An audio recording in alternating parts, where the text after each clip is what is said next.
Toute sa vie là, écoute très bien, pour finir, toute sa vie, il va blasphémer. Ok. Une personne qui croit que ça va le rattraper. Une personne qui croit que Jésus est mort, tout ce que tu as dit, ces œuvres là, quand il pose là, il est sûr que Dieu a agréé, non? Tu dis immédiatement? Je repose. Une personne qui croit que Jésus est mort, comme tu l'as dit là, quand il pose une œuvre là, de bienfaisance là, il est sûr que Dieu l'a agréé, non? Maintenant, pourquoi quand il meurt, on ouvre encore son livre? On ouvre encore son livre. Pourquoi? C'est pour celui qui est mort spirituellement. Relis le texte. L'Éternel m'a créé. Qui est l'Éternel qui a créé là? Qui est l'Éternel? C'est Dieu, c'est Dieu. Il a créé qui? Il a créé qui? Il a créé Jésus. Jésus est l'Éternel. Oui. Est-ce que écoute. Attends, on va se comprendre. Oui. On va se comprendre. Oui. Est-ce que Jésus est l'Éternel qui l'a créé? On dit Dieu le Père, Dieu le Fils. J'ai compris. Dieu le Saint-Esprit. Est-ce que Jésus est l'Éternel qui l'a créé? En même temps, les deux.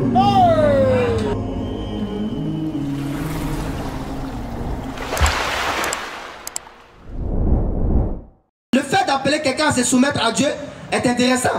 Quand il dit par exemple dans Jean chapitre 4 verset 34, non. Ma nourriture est de faire la volonté de celui qui m'a envoyé. Effectivement. Faire la volonté de quelqu'un, c'est de se soumettre à la personne, à cette entité-là. Alors si Jésus est soumis à Allah, n'est-ce pas un musulman? Question. Est-ce qu'il n'a pas appelé ses disciples à se soumettre à Allah? Réflexion. N'est-ce pas une invitation à cette religion noble qu'est l'islam? Effectivement. Chers frères et sœurs, l'islam n'a pas débuté avec Mohammed sallallahu alayhi wa sallam. C'est une continuité de prophéties. Tous les prophètes sans exception ont tous prêché cette religion. De temps te dira, mais nous sommes chrétiens, nous suivons Jésus-Christ. Mais comment allez-vous suivre une religion qui n'a pas été établie par la personne que vous vous affiliez à lui? Vous vous dites être des descendants ou des personnes qui suivent Jésus-Christ, alors qu'il n'a jamais entendu le mot chrétien. Nous ne vous dénigrons pas, nous vous transmettons la vérité. Non. Vous ne pouvez pas être des suiveurs de Jésus-Christ sans pour autant coller à vous l'étiquette que lui-même il s'est collé. Quelle étiquette Jésus s'est collé à lui? Celui qui fait la volonté de celui qui l'a envoyé, point barre. D'où le soumis à Dieu. Non. Mais si Jésus dit que lui, il a une fierté à être soumis à Dieu, et vous, vous êtes soumis à qui? Qu'est-ce? Pourquoi allez-vous vous soumettre à une personne qui a les mêmes conditions que vous et refuser de vous soumettre à celui à qui lui-même il était soumis? Allahu Akbar. Parfois on se demande si réellement les gens réfléchissent. Frère, est-ce que tu sais que Jésus-Christ était angoissé dans le fait qu'il a passé tout son temps à pousser les gens à adorer que Allah subhanahu wa ta'ala? Effectivement. Parce qu'il est conscient que après lui son passage, le diable va venir enjoliver l'action de ces personnes-là et leur permettre d'avoir une idéologie qui diffère de l'idéologie qu'il les a léguée. Subhanallah. Dans Jean chapitre 11, il était là, il devrait ressusciter un mort par la permission d'Allah. Mais il s'est arrêté devant la foule. Il a levé sa tête, il a regardé le ciel. Et il a dit ceci: Père, je sais que tu m'exauces toujours. Non. Mais je dis cela afin que ceux qui m'entourent sachent que c'est toi qui m'as envoyé. Allahu Akbar. Est-ce qu'on ne doit pas prendre la peine d'analyser la parole de Jésus-Christ? Question. Vous pensez qu'il a fait cela en vain?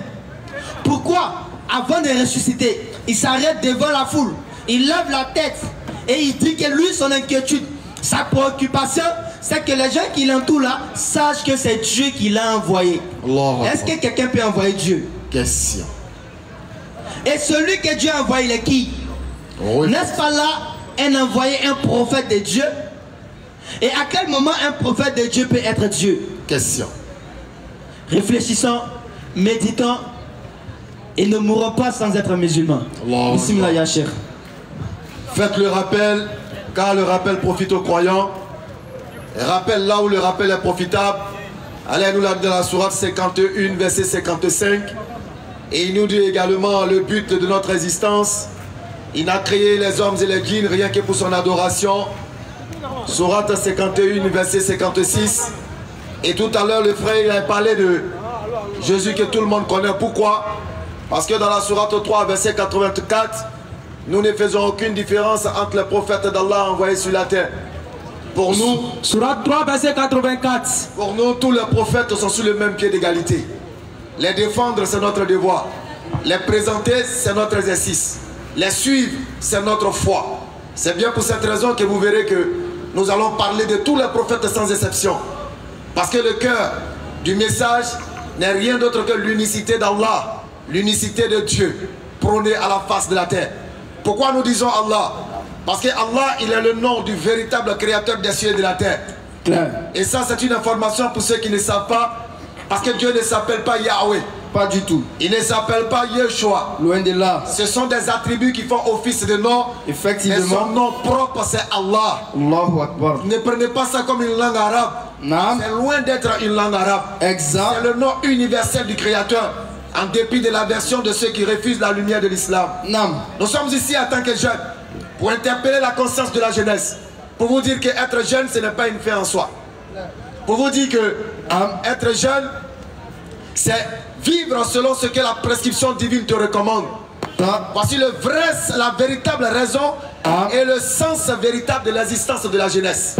Aujourd'hui, triste est de constater que beaucoup de personnes ignorent ce que c'est que l'islam.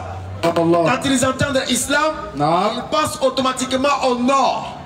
Quand ils entendent musulmans, pour eux le musulman c'est le nordiste. Pour eux le musulman c'est le djoula. Le musulman il est tout sauf ce qu'eux ils peuvent imaginer. Alors retenez ce soir que quand on dit musulman, c'est celui qui a accepté Allah. Celui dont l'ethnie ou la race n'a aucune priorité dans le suivi de dîme qui est l'islam. Pas du tout. Quand on dit musulman, c'est celui qui a attesté qu'en dehors de là, il n'y a pas d'autre divinité. C'est celui-là qui se prosterne, qui s'incline. C'est celui-là qui s'oriente vers la direction et qui adore l'unique et véritable Dieu. Voici le musulman. Sa seule identité, sa seule coloration, ce n'est pas son ethnie. Sa seule identité, ce n'est pas sa race. Sa seule identité, ce n'est pas ce qu'il va parler. Son identité, c'est la ilaha illallah.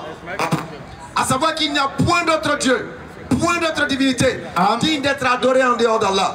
C'est pourquoi l'occasion est belle ce soir d'interpeller tous ceux qui se trouvent ici au palais de Yopougon, de savoir que être Abou ne fait pas de toi forcément un musulman. Pas du tout.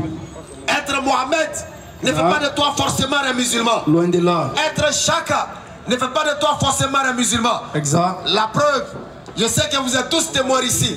Vous avez connu des Chaka et des Abou qui s'inivrent dans l'alcool. Ils prennent des séquences et ils s'accrochent aux portières des bakas. Vous les avez vus ici. Vous les avez connus ici. Et tout cela se réclame être musulman. Laissez-nous vous dire que la parole d'Allah est sans faux fuyant dans la sourate 5, verset 90, qui dit, et je cite, le vin, oui le vin, la mère de tout alcool, Sourate 3, le verset 90. le jeu des hasards, oui le jeu des hasards, Betclic, Konami, tout ce que vous pouvez imaginer, les pieds dressés, oui vous avez entendu, les pieds dressés dans le sens du fétichisme, la consultation, tout ce qui concerne ces éléments, Allah il rappelle dans cette sourate que c'est une abomination, une œuvre du diable. Parole d'Allah. Donc si vous voyez un Madou, un Chaka, un Abou qui boit des séquences, qui consomme du vin, qui consomme de la bière, qui jette des coris, qui a des gris-gris sur la hanche, allez dire à Madou, à Chaka qu'il est loin d'être un musulman, il est tout simplement un charlatan et un féticheur. Allahu Akbar. Oui, nous sommes venus vous annoncer la vérité de l'islam. Parce que l'islam est présenté comme la bête à abattre. En vérité, nous vous le disons. Pourquoi l'islam est indécent? Parce que c'est la seule force spirituelle aujourd'hui qui dit à l'être humain, tu es dans le monde, tu vis dans le monde, prends ta part et recherche ta part dans l'au-delà. Tu es du monde, mais ne sois pas des gens du monde. Voilà ce que l'islam enseigne. Voilà l'unité, le message véritable de l'islam. Et c'est ça nous sommes venus vous rappeler. Allah il a dit, faites le rappel, car le rappel profite aux croyants. Vous voyez, le plaisir et le désir du monde nous oublient parfois à oublier Dieu. Subhanallah. Les plaisirs et les désirs du monde, les activités, la quête de la fortune, l'envie de se marier, l'envie de construire, arrive que parfois on oublie Dieu. C'est pourquoi il est important pour l'être humain d'avoir des carnivals ou des voies d'approche pour pouvoir avoir le rappel. Parce que le rappel est la seule chose qui peut permettre à l'homme de nourrir son âme, de soigner son corps et de retourner vers son créateur en étant satisfait. Allahu Akbar. Jeunes musulmans, écoutez, jeune musulmane, écoute. Tu t'appelles Bintou. Écoute. Tu t'appelles Sali. Nam. Tu es dans Munijib. Écoute. Dans le corps décolleté. Écoute. Tu t'habilles d'une façon indécente. Nam. Laissez-nous vous dire que le corps de la femme est sacré. Et c'est pourquoi l'islam rappelle à la femme qu'il faut couvrir ton corps. Couvre ton corps. Non pas parce que tu es vilaine, couvre ton corps. Non pas parce que tu n'es pas belle, couvre ton corps pour sécuriser les hommes qui sont autour de toi. Allahu Akbar. Parce qu'en vérité, la femme est une tentation. Exact. C'est pourquoi l'islam, pour protéger l'homme de la tentation, dont la mère en réalité n'est rien d'autre que la femme. Parce que si vous enlevez le sexe dans les désirs ou le haram ou le péché, vous allez voir qu'il ne reste plus rien. Allahu Akbar. Lorsque le diable s'attaque à un homme, il lui propose l'alcool, il résiste. Il lui propose le konami, il résiste. Il lui propose le vol, il résiste. Il lui propose le pickpocket, il résiste. Allahu Akbar. Son dernier atout, sa dernière force, Al-Nisa, la femme. Allahu Akbar. Oui, la femme. Parce que c'est celle qui détient le pouvoir de pouvoir anéantir ce que tu bâtis. C'est pourquoi l'islam protège la femme. L'islam sécurise la femme. Pas parce qu'elle est faible, mais parce qu'elle est puissante. Allahu Akbar. La femme est puissante. Et nous avons très vite compris la puissance de la femme. C'est pourquoi en islam, on essaie de les canaliser. Écoutez. De les orienter. De leur donner des conduites à tenir. Ce n'est pas parce qu'elles sont faibles qu'on les protège. Il y a des hommes forts qu'on protège parce qu'ils sont puissants, ils sont importants. Alors, jeune frère, écoute. Alors, il a dit de faire le rappel parce que le rappel profite aux croyants. Et je l'ai dit tantôt, nous musulmans, nous ne faisons aucune différence entre les prophètes. Pas du tout. Parce que dans la sourate 42, le verset 13, Allah il nous a éduqués en nous disant qu'il a légiféré en matière de croyance et de foi la même orientation spirituelle qu'il avait donnée à Abraham. C'est cette même orientation spirituelle qu'il a donnée à Moïse. Effectivement. C'est cette même orientation spirituelle qu'il a donnée à Jésus. Et c'est cette même orientation spirituelle qu'il a donnée à Mohammed, paix et bénédiction sur lui. Sallallahu alayhi wa sallam. Ce messager qui est venu sur terre, après une interruption des messagers, Allah nous le rappelle dans la sourate 5, verset 19, en ces termes, nous t'avons envoyé, ô Mohammed, après une interruption des messagers sur la terre, afin que tu sois un annonciateur et un avertisseur. Les gens nous disent, Mohammed était prophète des Arabes. Mohammed n'est pas un prophète pour l'Afrique. Allah leur dit que Allah nous invite à vous rappeler en ces termes, dans la sourate 34, verset 28, comme quoi nous t'avons envoyé à la totalité des êtres humains, sans exception de race, ni d'ethnie, ni de couleur, ni de taille, ni de forme. Voici l'islam. Ils ont essayé de salir Mohammed. Ils ont essayé de le présenter comme celui-là qui aurait épousé une fille à l'âge de 6 ans. Nous disons, vous essayez de le dénigrer. Vous essayez de médire sur lui. Mais Allah il vous rappelle en ces termes en disant, il ne fait rien sous l'effet de la passion. Claire. Tout n'est que révélation et inspiration divine.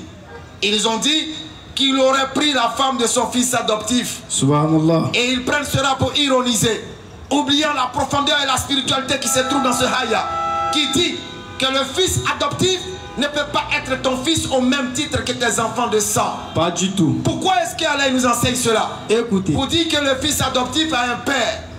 Il a le nom d'un père. Exact. Si tu l'adoptes et que tu changes son nom, tu auras fait perdre toute la lignée parentale. Effectivement. Voici la sagesse. Les ignorants vont dire, oui, Mohammed aurait péché. Mohammed serait un pécheur, subhanallah. Comment Allah peut envoyer un pécheur vers d'autres pécheurs? Subhanallah. Mohammed est une éducation pour l'humanité. C'est pourquoi Allah nous rappelle dans la sourate 33, verset 21 en ces termes. Vous avez dans le messager d'Allah un excellent modèle à suivre. Parole d'Allah. Abou, écoute, Bintou, écoute. Est-ce que vous suivez le modèle qui est Mohammed sallallahu alayhi wa sallam? Question. Il priait 5 fois par jour. En dépit de ses occupations, il priait 5 fois. Est-ce que toi, tu arrives à délaisser tes activités 5 fois par jour pour te prosterner devant Allah? Est-ce que tu arrives à le faire? Est-ce que tu arrives à lutter contre tes passions? Est-ce que tu arrives à lutter contre les désirs de ton âme que Allah il n'aime pas? C'est ça, suivre le modèle qui est Mohammed. Est-ce que tu arrives à limiter à l'imiter dans la mesure de tes possibilités. Est-ce que tu arrives à être cet exemple-là autour de toi, dans ton environnement? Est-ce que tu arrives? Question. Parce qu'aujourd'hui, à cause du comportement de certains musulmans, les non-musulmans indexent l'islam et présentent l'islam comme étant une mauvaise religion. Subhanallah. Nous devons nous réviser. Nous devons nous repentir. Nous devons revenir vers Allah avec la meilleure des repentances et comprendre que chacun et chacune de nous, nous sommes des ambassadeurs de l'islam partout où nous sommes. Exact. Oui, tu te caches des regards. Loin de tout regard, tu deviens Solo Nere. Loin de tout regard, tu deviens Bintou Champagnat. Mais lorsque tu te retrouves chez toi, tu es Agia Bintou. Tu es Ladi Chaka. Mais retiens ceci. Même lorsque tu es seul, dans l'obscurité, dans la profondeur de la nuit noire, en train d'agresser, en train de commettre un forfait, il faut retenir que l'obscurité est un créateur. Exact. Sourate 24, le verset 24. Le jour où leur langue, l'obscurité est un propriétaire. Leurs mains, l'obscurité a un maître. Et leurs pieds témoigneront comme l'obscurité a un créateur. De ce qu'ils faisaient. Et ce jour-là, tu n'auras pas un autre témoin en dehors de toi-même. Parce que tu seras comptable de chaque action que tu auras posée en public comme en secret. Allahu Akbar. Voici l'islam. Et c'est ce que nous sommes venus vous présenter. Est-ce que lorsque vous nous regardez, l'islam nous a arraché notre jeunesse? Pas du tout. L'islam au contraire nous a aidés à devenir de beaux jeunes. Exact. L'islam au contraire nous a aidés à devenir des jeunes excellents. L'islam nous a éduqués en tant que jeunes à être des jeunes exemplaires. Oui, c'est ces jeunes-là qui passent devant les maquis pendant que leurs amis sont en train de picoler et que l'alcool les appelle. Ils disent à l'alcool, je ne viens pas parce que mon Seigneur t'a rendu illicite pour moi. Sourate 3, le verset 110. Vous êtes la meilleure communauté qu'on a fait surgir pour les hommes. Vous ordonnez le convenable, interdisez le blâmable et vous croyez en Allah. L'islam nous a rendus jolis en tant que jeunes parce que nous nous sommes rendus compte que c'est dans la jeunesse qu'il faut se rapprocher davantage de ton Seigneur. Nous nous sommes rendus compte que c'est dans la plénitude de notre force que nous devons démontrer que nous sommes capables de nous départir. Nous sommes capables de délaisser ce qu'Allah n'aime pas pour revenir vers lui, dans Soujoud, dans la prosternation. Voilà ce qu'il est bon de savoir, jeunes. Nous sommes l'image et le miroir de l'islam. Partout où nous sommes, que ce soit à la gare, que ce soit chez nous, que ce soit au quartier, partout où nous sommes l'image et la représentation de l'islam. Tout simplement parce que l'islam, en dehors de l'islam, toute autre lumière en réalité n'est que falsification. Oui, en dehors de l'adoration d'Allah, tout autre culte voué à une entité n'est que falsification. Parce que Allah il est clair, il est un Dieu qui n'a jamais subi d'humiliation. Pas du tout. Mais regardez autour de vous. Écoutez. Tous ceux que les gens adorent en dehors d'Allah ont tous subi une humiliation. Suivons ensemble. Vous prenez les hindous, ils adorent les veaux, la vache. Mais la vache est chaque fois humiliée à l'abattoir. Exact. On humilie la vache chaque fois à l'abattoir. On l'immole pour faire de vrais nandji, de vraies soupes, de vraies têtes de vache. Vrai nandji. Humiliation de la vache. Ils ont pris des bois, des arbres comme divinité. Mais ces arbres chaque jour sont humiliés, abattus, sciés, taillés, pointés, transformés en maison ou en table bas. Sourate 22, le verset 73. Allahu Akbar. Ô homme, une parabole vous est proposée. Écoutez-la. Ce que vous invoquez en dehors d'Allah ne saurait même pas créer une mouche. Quand même s'il signerait pour cela. Et si la mouche les dépouillait de quelque chose, il ne saurait le lui reprendre. Les solliciteurs et les sollicités sont également faibles. Tous ceux qu'ils adorent en dehors d'Allah ont été humiliés. Et maintenant le défi que nous vous lançons, venez nous montrer où Allah Azzawajal a été humilié. Question. Sourate 17 verset 111, il le dit. Avec orgueil, parce qu'il est l'orgueilleux. En dépit de l'aversion et de l'incompréhension des hommes bornés. Oui, Allah il est l'orgueilleux. En dépit de l'aversion des ignorants et des mécréants. Allah il est l'orgueilleux. Et l'orgueilleux, il rappelle en ces termes dans la sourate 17, verset 111, que nous lisons, louange à Allah.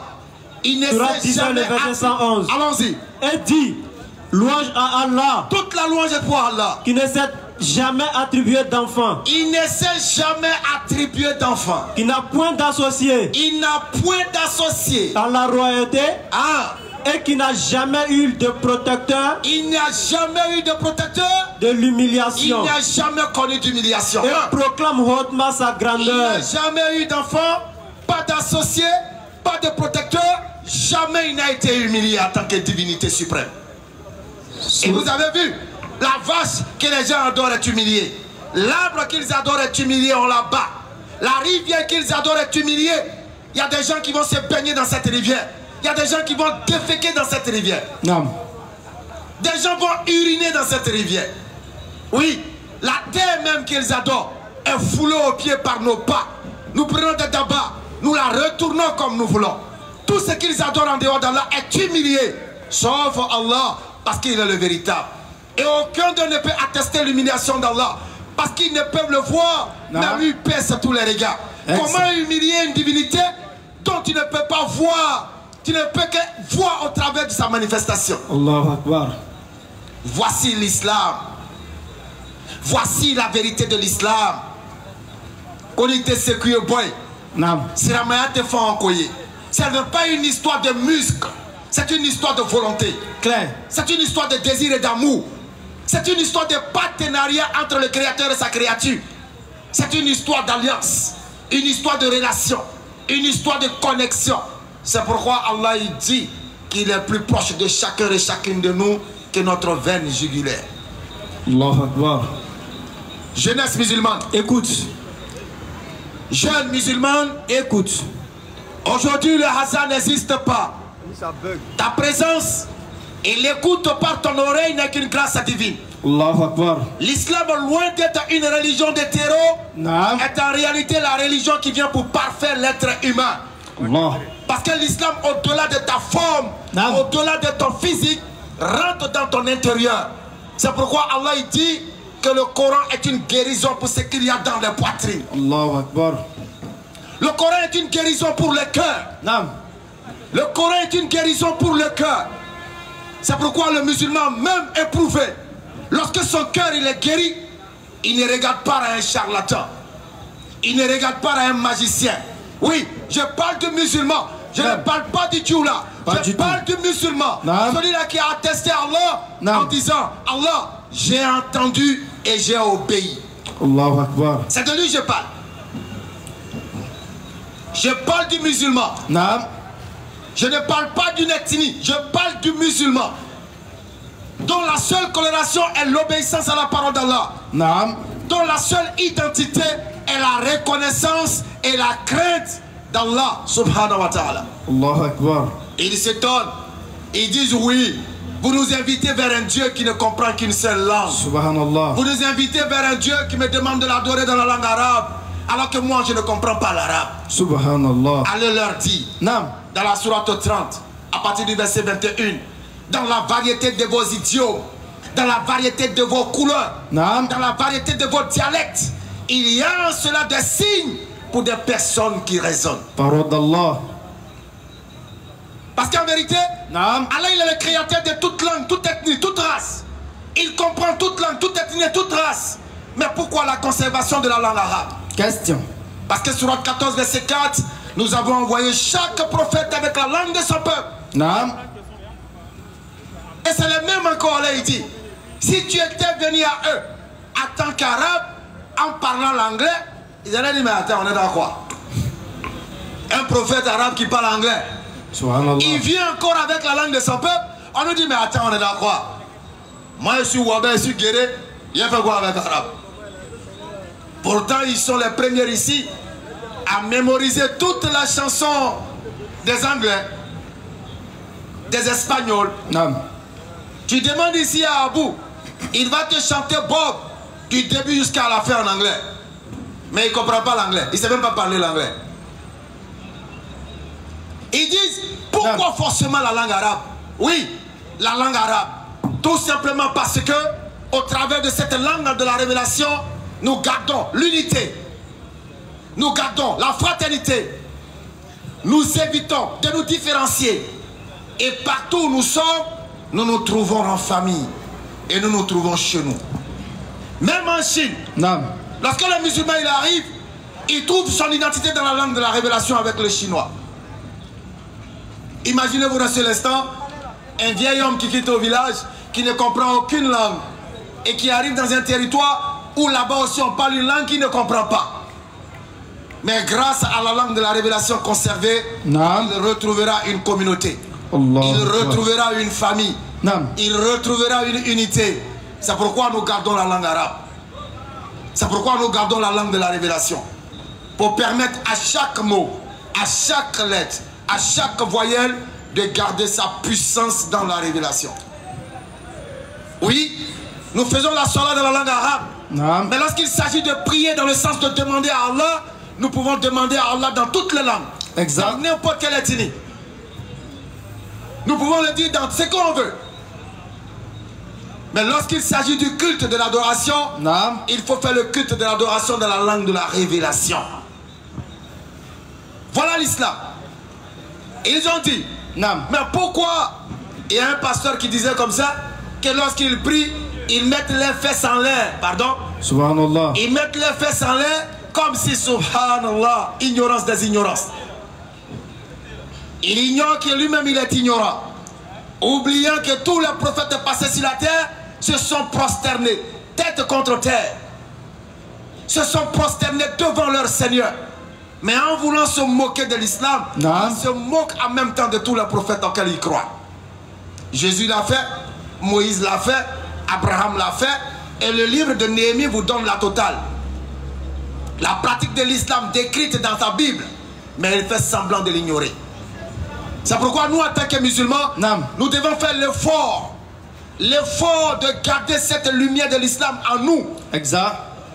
De sorte que lorsque l'ignorant va nous voir, il comprendra autrement cette religion qui est indécée par tout le monde. Oui, l'islam aujourd'hui est combattu tout simplement parce qu'il a été dit chez eux que l'enfant qui s'appelle Ismaël devait être un âne sauvage. Il a été dit chez eux qu'il devait être un âne sauvage face auquel tout le monde devait se dresser. Et il devait rester seul, dressé face à tout le monde. Parce qu'il détient cette lumière-là. Il détient cette vérité. Il détient cette clarté dont aujourd'hui nous sommes témoins et nous sommes responsables. Nous adorons Allah. Nous adorons Allah parce qu'il est celui-là qui a tout créé sans associer. Si vous avez des interrogations, c'est l'occasion qui est donnée. Vous demandez la parole, on vous passe le micro. Vous posez la question de la mesure de notre connaissance. Nous allons essayer de vous répondre, Inch'Allah. Aujourd'hui, sur les réseaux, on constate que beaucoup d'hommes sont devenus sachants. Ils prennent les sources islamiques et ils essaient de détourner les mots de l'essence. Et heureusement que le musulman est un doué d'intelligence, une personne qui raisonne. Et lorsqu'ils entrent dans ce jeu, les taux se resserrent contre eux-mêmes. N'ayez pas de doute, n'ayez pas de crainte. L'islam est la lumière véritable, la dernière lumière. C'est la lumière que chaque prophète a envoyée. C'est la lumière que le père Abraham a donnée à ses enfants. Parce que lorsque vous prenez Abraham, Allah dit dans le Coran que Abraham n'était ni juif, Abraham n'était ni chrétien, mais Abraham était musulman. Étiez-vous témoin lorsque la mort se présentait à Jacob et qu'il demandait à ses enfants, qu'allez-vous adorer après moi? Il répondit, nous adorerons ta divinité et ceux de tes pères après toi. Cette divinité n'était pas un être humain. Pas du tout. Cette divinité n'était pas un être humain. Loin de là. Cette divinité n'était pas l'enfant d'une femme. Cette divinité n'était pas une créature. Cette divinité était la divinité suprême dans toute sa majesté. Allahu Akbar. Et son nom, c'est Allah. Voici le nom du Créateur. Claire. C'est Allah son nom. C'est Allah son nom. Et nous avons dit tout à l'heure dans la sourate 17, verset 111. On dit il n'a point d'enfant. Mais Dieu va avoir un enfant, pourquoi faire? Question. On a un enfant pour nous vanter de notre enfant. On désire des enfants pour hériter de ce dont nous allons posséder comme fortune. On veut avoir des enfants pour que demain ils puissent s'occuper de nous. Non. On veut avoir des enfants pour que demain ils nous prennent aussi en charge. On veut avoir des enfants pour qu'on puisse savoir que nous aussi sommes des hommes. Pour qu'on puisse savoir que telle femme, tel homme a la capacité de procréer. Voici les raisons. Claire. Mais Dieu, avoir un enfant dans le sens propre du terme, quel est l'objectif? Question. Si Dieu doit avoir un fils, non, dans le sens propre du mot, quel sera le but et l'objectif? C'est pourquoi faire? C'est pourquoi lorsqu'ils disent que le fils de Marie est le fils de Dieu, nous disons mais Adam aussi est le fils de Dieu selon votre doctrine. Claire. Mais est-ce que pour autant Adam est réellement le fils de Dieu? Question. Ils vont te dire non mais le fils de Marie n'a pas été créé comme Adam et qu'il aurait le sang de Dieu dans son corps. Subhanallah. Subhanallah. Si le fils de Marie a le sang de Dieu dans son corps et Adam a le sang de qui dans son corps? Question. Adam a quel sang dans son corps? C'est le sang de qui Adam a dans son corps? Voici les petites réflexions qui amènent à comprendre qu'en vérité, non, tous ceux qui rejettent l'islam ne tiennent sur rien. Ils ne tiennent sur rien, ils ne tiendront sur rien tant qu'ils ne se conforment pas à la vérité ultime qui est l'islam. Claire. La religion du parachèvement, la religion de la clôture, la religion de la finalité, la religion de la synthèse. C'est pourquoi vous trouverez dans tous les autres livres, dans toutes les autres croyances, vous allez trouver des défaillances. Et le Coran vient pour remettre les pendules à l'heure. Le Coran vient pour rappeler ce qui est vrai. Ce qui est vrai dans toutes les croyances, le Coran rappelle. Ce qui est faux, le Coran rejette. Et il nous invite à adorer Allah. Voilà le message central que nous avions à vous annoncer ce soir. Faites le rappel, car le rappel profite aux croyants. Parole d'Allah. Et aujourd'hui, on considère que vous et nous allons bénéficier de ce rappel que nous sommes en train de partager, parce qu'Allah, nulle autre divinité qu'au lui. Sourate 59, à partir du verset 23. Vous allez écouter. Sourate 59, à partir du verset 23. Sourate 59. Sourate 59, le verset 23. Allons-y. C'est lui, Allah, nulle divinité que lui, le souverain, le pur, l'apaisant, le rassurant, le prédominant. Il prédomine. Le tout-puissant. Il est le tout-puissant. Le contraignant. Il est le contraignant. L'orgueilleux. Voilà la plus belle partie. Je pourrais dire le nom d'Allah que moi j'aime le plus. L'orgueilleux. Quand nos frères d'à côté entendent ça, ils disent mais comment Dieu peut être orgueilleux? Mais si un Dieu n'est pas orgueilleux, qu'il est humble, non, il est humble devant qui? Question. Dites-nous, Dieu sera humble devant qui? Devant les hommes? Subhanallah. Ou devant Satan? Pas du tout. Si Dieu n'est pas orgueilleux, il sera humble, parce que le contraire de l'orgueil c'est l'humilité. Si Dieu n'est pas orgueilleux, c'est qu'il est humble. S'il n'est pas humble, c'est qu'il est orgueilleux. Nous on dit, le véritable Dieu auquel nous croyons, dont le nom est Allah, non, il est l'orgueilleux. Par excellence. Toi tu dis quoi? Ton Dieu il est comment? Toi ton Dieu il est comment? Il est humble ou bien il est orgueilleux? Viens on va parler. Ton Dieu il est humble ou bien il est orgueilleux? Si ton Dieu il est humble, c'est que c'est pas le véritable. S'il est orgueilleux, c'est le véritable. Parce que nous allons l'interroger, mais Seigneur, tu es l'orgueilleux sur la base de quoi? Et il répond en ces termes: j'ai tout créé seul et sans associé. Allahu Akbar. Mais tu es l'orgueilleux par rapport à quoi? Il dit, je suis l'orgueilleux parce que mon repose-pied déborde les cieux et la terre. Mais tu es l'orgueilleux par rapport à quoi, Allah? Je suis l'orgueilleux parce que je ne ressemble à rien. Oh Allah, maître de l'autorité absolue, tu donnes l'autorité à qui tu veux. Et tu arraches l'autorité à qui tu veux. Et tu donnes la puissance à qui tu veux. Voilà l'orgueilleux. Et tu humilies qui tu veux. Il arrache, il humilie comme il veut. Le bien en tes mains. Parce qu'il est l'orgueilleux. Tu es omnipotent. Alors nous demandons, alors mais tu es l'orgueilleux pourquoi? Sur 59 verset 24, il dit, je suis l'orgueilleux parce que je donne un commencement à toute chose. Je suis l'orgueilleux parce que c'est moi qui forme dans le ventre des femmes. Je suis l'orgueilleux. Si vous voulez m'arracher mon orgueil, alors montre-moi une autre divinité qui a fait cela en dehors de moi. Tu fais pénétrer la nuit dans le jour. Allahu Akbar. Et tu fais pénétrer le jour dans la nuit. Mais le Dieu humble, c'est celui-là qui descend sur terre en tant qu'être humain. Un Dieu qui s'est Yeremadji, un Dieu qui bonne la créature. Quand il voit la créature, il se prosterne. La créature l'attrape. La créature le taureau. La créature le tabac. La créature sans le met sur poteau, on dirait tableau. Et puis on le pointe. Tellement il est humble. Le Dieu il est tellement humble. Il dit Seigneur, pardonne-les. Car ils ne savent pas ce qu'ils font. Naloma. Un Dieu humble. Tellement humble. Qui descend. Il s'assoit avec ses disciples. Et puis il mange du poisson braisé. Mais quand il finit de manger poisson braisé là-haut, et puis il a un peu mal au ventre, il va où?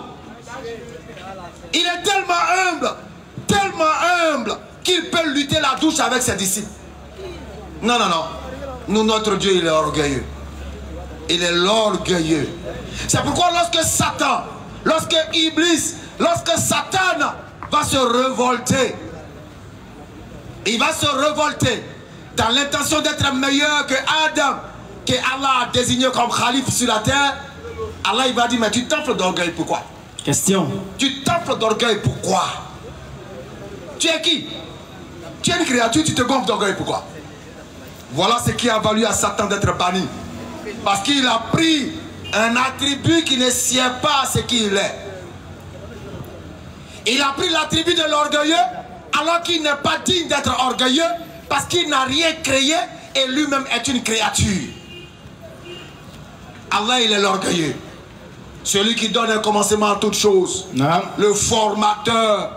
C'est lui qui a formé tous les enfants qui sont passés par le ventre d'une femme. Si tu es un homme Non. et que tu es passé par le ventre d'une femme, Allah il dit qu'il est le formateur. C'est lui qui t'a formé. Clair. Donc si ton Dieu il est humble Non. et au nom de son humilité, il est rentré dans le ventre d'une femme, Non. il faut retenir que ton Dieu là, c'est Allah qui l'a formé. Clair. S'il est passé par le ventre d'une femme, c'est Allah qui l'a formé. C'est Allah qui l'a façonné. C'est Allah qui l'a manié jusqu'à ce qu'il atteigne de la croissance nécessaire pour sortir par la voie basse, faire les 4 pattes, toujours sous le contrôle d'Allah. 4 pattes. Allah va mettre le lait dans le sein de sa mère et puis il va téter. C'est pourquoi Somme chapitre 22 nous rappelle, tu m'as mis en sûreté sur les mamelles de ma mère. Depuis le ventre de ma mère, tu étais mon Dieu. Oh Allah. Parce que c'est Allah qui est le formateur. C'est lui qui forme. Il forme dans le ventre. Il forme sans être formé. Il crée sans être créé. Il détruit sans pour autant être détruit. Le véritable connaisseur du doi, c'est celui qui vient opposer son doi à notre doi, de sorte que des deux doi, on puisse voir lequel est le véritable doi, pour que la vérité ait tout son sens. Clair. Ce n'est pas celui qui crie au bout du goudron, laissez votre doi, tu es un lâche. Clair. Ça c'est être un lâche. Parce que tu ne peux pas dire que quelqu'un ment et puis tu passes. Quand tu dis que quelqu'un ment, tu viens, hey, tu mens. Voici ton mensonge, voici la vérité. Et puis on les oppose. L'islam n'a pas de complexe. Pas du tout. La vérité n'a pas de complexe. C'est celui qui reçoit la vérité qui est complexé de la vérité qu'il reçoit. Effectivement. Sinon la vérité n'a pas de complexe. C'est pourquoi vous allez voir en islam, Allah il dit tout avec clarté. Allah il dit tout avec vérité. Et il dit même au prophète sallallahu alayhi wa sallam. Non. Ah, s'il vient te demander sur un sujet, s'il vient t'interroger sur un sujet et que la révélation est descendue, tu vas le répondre. Nous y sommes.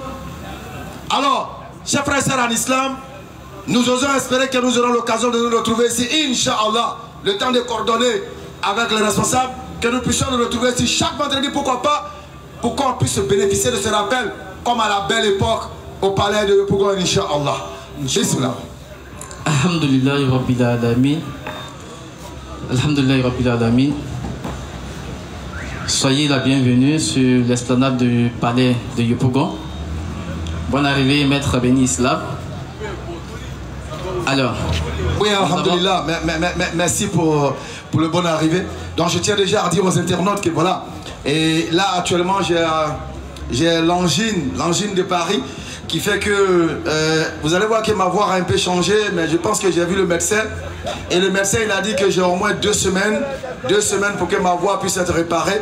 Alors, vous allez donc souffrir pendant ce temps d'attendre au moins se parler là, parce que ça, c'est la contagion que l'on prend toujours de Paris. Vas-y. Amen. Alors, c'est un réel plaisir de se retrouver encore sur l'esplanade du palais pour parler de religion, de justice. Et nous invitons la population de Yopougon à venir se joindre ici pour poser les questions chaque vendredi, Inch'Allah. Alors, monsieur Y pour sa question.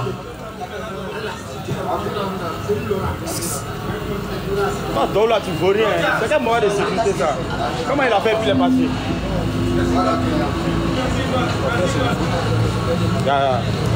Ok. Bonsoir, monsieur.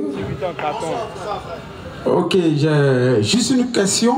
Et cette question, j'aimerais, quand je vais la poser, je veux une explication de la question. Inch'Allah. Ok. Le Coran dit ainsi, dans la sourate 7, 99.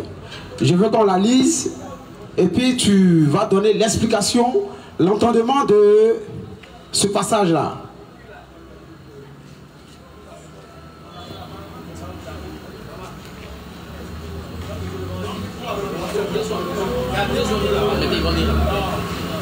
Soit 7,99, c'est ça?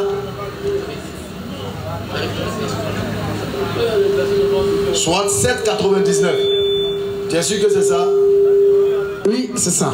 La Sourate 7,99. Sont-ils à l'abri du stratagème d'Allah? Seuls les gens perdus se sentent à l'abri du stratagème d'Allah. Fin de citation. C'est ça? Oui. Ah mais, le verset il est très simple. C'est quoi un stratagème? C'est le plan établi par Allah. Est-ce que quelqu'un peut échapper au plan établi par Allah? Non.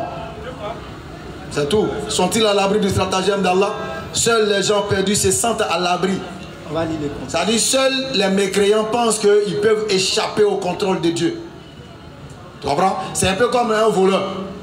Seuls les voleurs pensent qu'ils peuvent échapper au contrôle de la police et des caméras placées. C'est la même chose. C'est tout. Il n'y a pas autre explication. La Sourate dit ainsi, sont-ils à l'abri du stratagème d'Allah? Exact. Seuls les gens perdus, exactement, se sentent à l'abri du stratagème d'Allah. Kalas, vérité absolue. Donc il te pose la question, il t'a demandé l'explication de cette sourate. Est-ce que toi, tu te sens à l'abri du stratagème d'Allah? Ok, une question. Est-ce que vous pouvez... Non, tu me réponds. Non, je vous réponds. Votre interrogation peut être aussi une réponse. Ça, c'est une stratégie aussi d'enseignement. On interroge l'interrogeant afin de faire sortir la réponse à sa question. Donc ici, on va vous demander, vous, est-ce que vous pouvez échapper au contrôle de Dieu? Écoute. Non, laissez l'écoute d'abord. Est-ce que vous pouvez échapper au contrôle de Dieu? Non. Avant de parler ça, c'est moi qui suis rentré pour poser des questions, vous êtes censé de me répondre. C'est ce que nous sommes en train de faire. Ta réponse sera en même temps ta réponse, sait-on jamais. Est-ce que toi tu es à l'abri du stratagème d'Allah, de Dieu? Est-ce que tu peux échapper au contrôle de Dieu? Et le Coran dit, écoute ce que le Coran dit. Hein. Écoute, le Coran dit. On a compris ce que le Coran il a dit. Sont-ils à l'abri? Moi, je ne suis pas un adepte d'Allah. On a compris, laisse Allah. Non, doucement.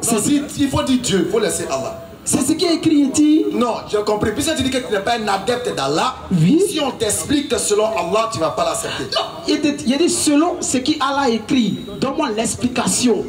Je répète encore. Parce que, écoute doucement, je vais te parler. Le Coran ne peut pas attester que sont-ils à l'abri du stratagème d'Allah? Seuls les gens perdus et non sauvés. Voici ce que le Coran dit. On a compris. Maintenant, il dit pourquoi le Coran dit ça. On a compris, on dit, le Coran dit ça parce que Allah, il est celui qui contrôle toutes choses et aucune autorité ne peut aller au-delà de son autorité. Aucune volonté ne peut aller au-delà de sa volonté.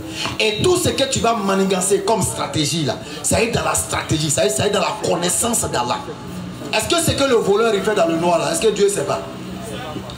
En ce qu'il dit, en fait, tu saisis pas encore bien. Frère, c'est le micro, c'est le micro.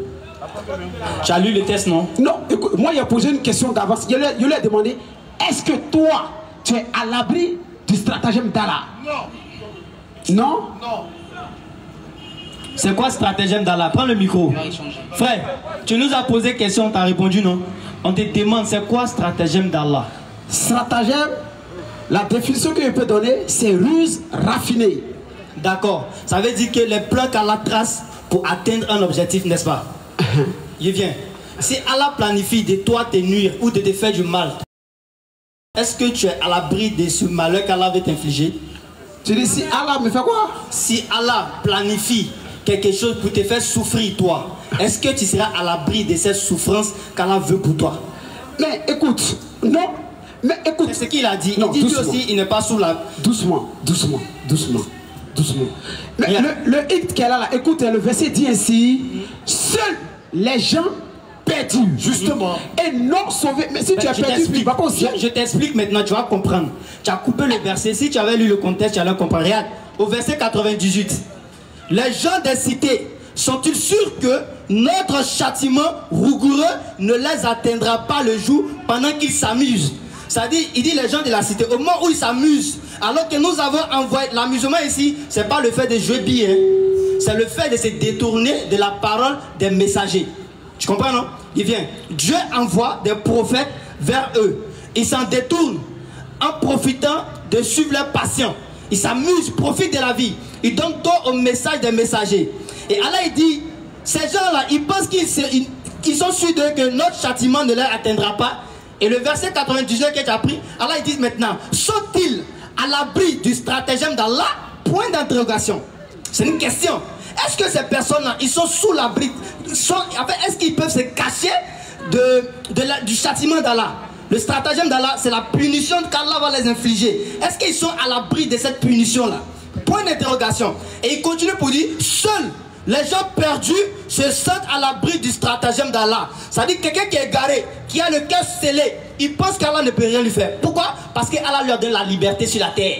Malgré qu'il fait des mauvaises actions, il a encore envie, il profite négativement sans aucun châtiment d'Allah. Donc il pense qu'il est en sécurité. C'est ce qu'elle a dit. Ceux-là, ils pensent être à l'abri du châtiment d'Allah. En réalité, ils ne savent pas ce qui les attend demain.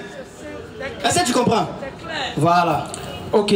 Mais quand tu es remonté au verset 98, les gens de la cité, selon le Coran, c'est qui? Merci. Au 80. Allah, il prend tous ceux à qui un prophète a été envoyé. Au verset 96, Allah, il dit ceci. Les gens de la cité, c'est les gens de la cité. Hein? C'est les gens de la cité. Les gens de la cité, c'est les gens de la cité. Regarde, ici là. Allô? Bon, ok, il y a passé une deuxième question. Non, attends. Quand tu demandes les gens de la cité, c'est qui là?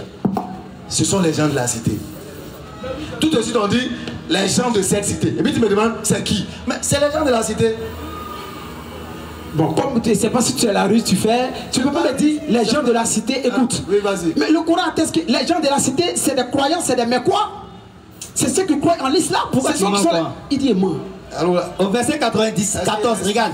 Nous n'avons envoyé aucun prophète dans une cité sans que nous n'ayons pris ses habitants ensuite par l'adversité et la détresse afin qu'ils implorent le pardon. La cité ici, là, ça fait référence à tout peuple auquel Dieu envoie, tout est pardon auquel Dieu envoie un prophète.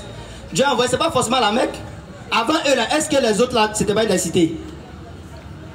Avant la venue du prophète, là, ceux à qui Dieu a envoyé les Noé, les Moïse, c'était pas des cités?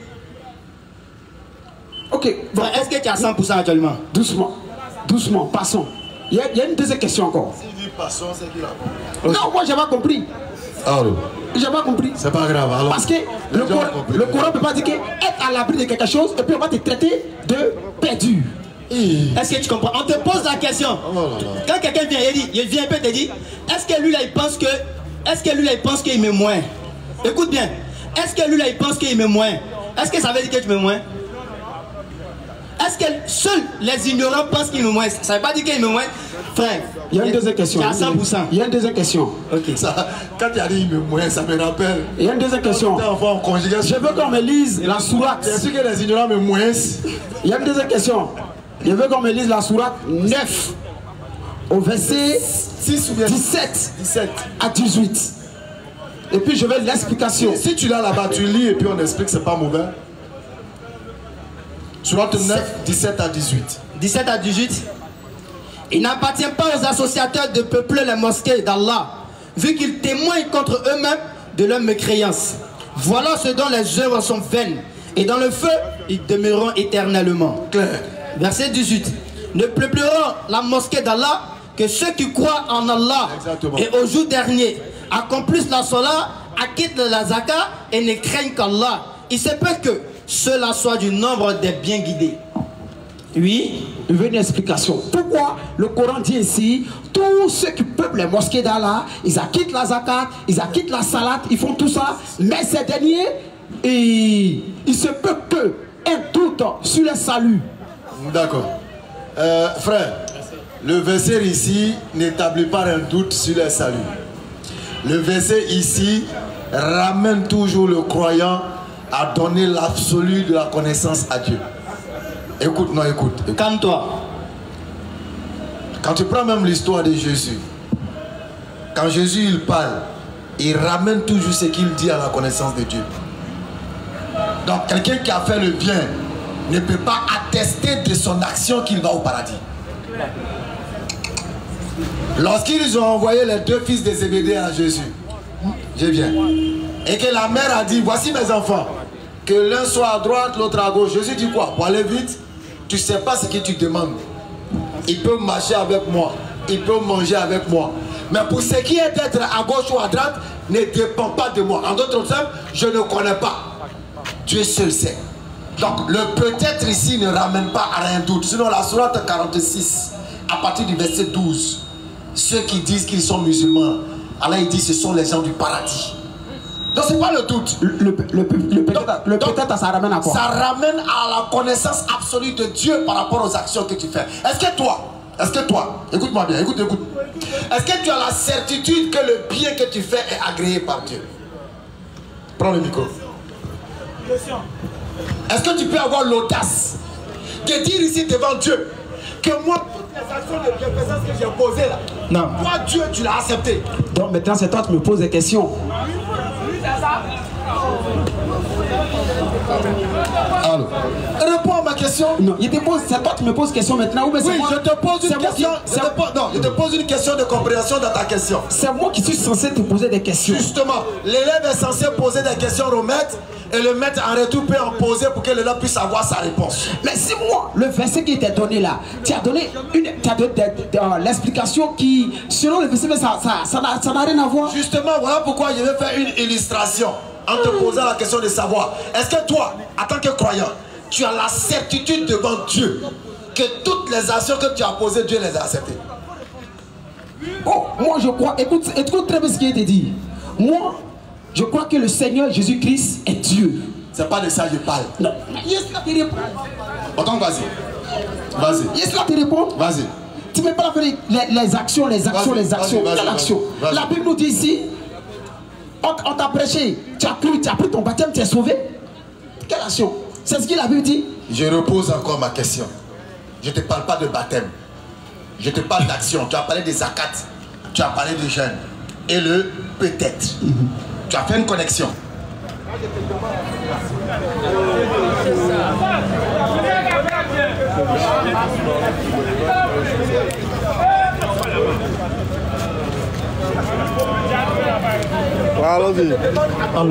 Alors. Est-ce que tu as la certitude? Est-ce que tu as la certitude que toutes les actions que tu as posées là, tu les as posées comme Dieu les a voulu et que Dieu les a acceptées? Est-ce que tu penses?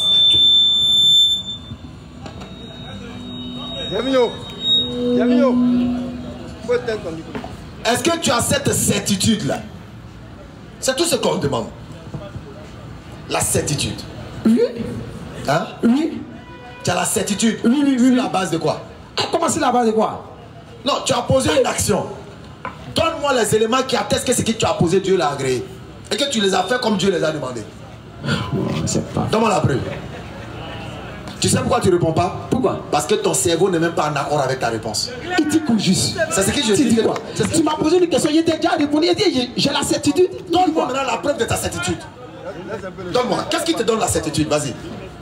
Mais écoute, la Bible nous dit, écoute, voici ce que la Bible dit. La Bible nous dit ici, dans le livre de Philippiens 2, au verset 12 à 13. Ah d'accord. 12 à 13. Je vous laisse un devoir, travailler à vos saluts. Non, on a compris. Tu comprends? Mais tu ne mets pas des actions. Tu ne mets pas des actes. Ok. On dit travailler à vos saluts. Ok. Attends. Dis-moi. Est-ce que selon la Bible... Non, attends. Est-ce que selon la Bible... Est-ce que selon la Bible... C'était pas ça. Non, c'était pas ça l'objectif. Selon la Bible... Non, ne panique pas. Non, ne panique pas. Est-ce que selon la Bible, est-ce que l'œuvre des croyants et des mécréants sera pesée? Si oui, pourquoi? Alors que c'est déjà certifié par Dieu. Tu dis selon quoi? Je repose encore ma question. Oui. Parce que tu prends le livre de Matthieu, tu prends le livre d'Apocalypse, ils vont ouvrir le livre des actions. Puisque toi tu as déjà la certitude et que Dieu l'a déjà agréé sur terre, pourquoi est-ce qu'on ouvre encore le livre de tes œuvres? Pourquoi? On ouvre encore le livre de mes œuvres quoi. Le jour de la résurrection, pourquoi? Le jour du jugement là, pourquoi? C'est que pour ça qu'atteste ça. Allons-y, Apocalypse chapitre 22 ou 19, je pense bien. On va lire ça rapidement. Il vient, je te trouve ça rapidement.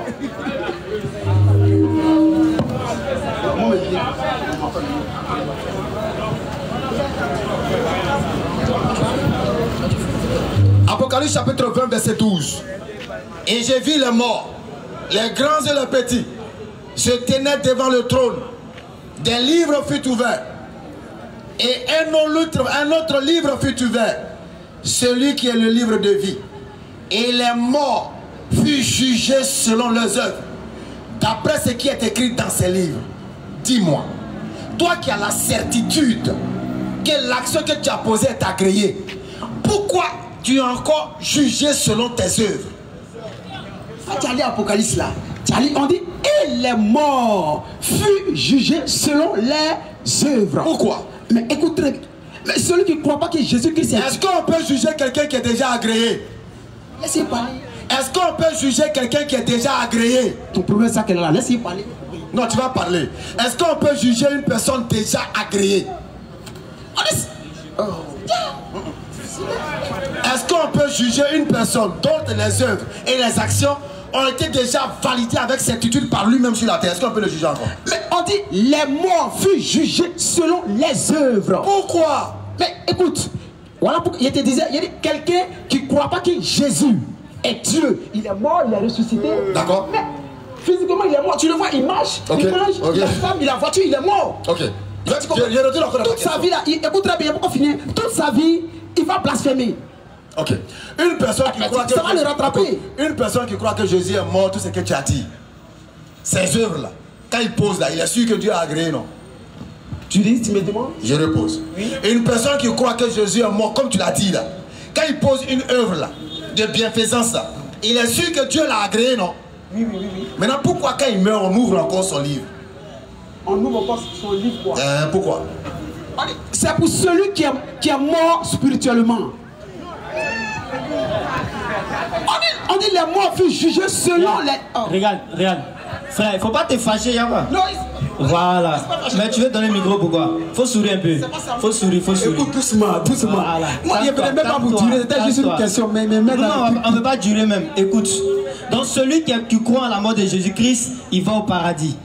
Celui qui croit que Jésus... Écoute, celui qui croit que Jésus-Christ est mort. Parce que moi, voici ma position. Il dit Jésus est Dieu. Quand tu prends le livre d'Hébreux, Hébreux 4, verset 14, ça dit ça? D'accord, j'ai dit, celui qui croit à la mort de Jésus-Christ, il va au paradis, non?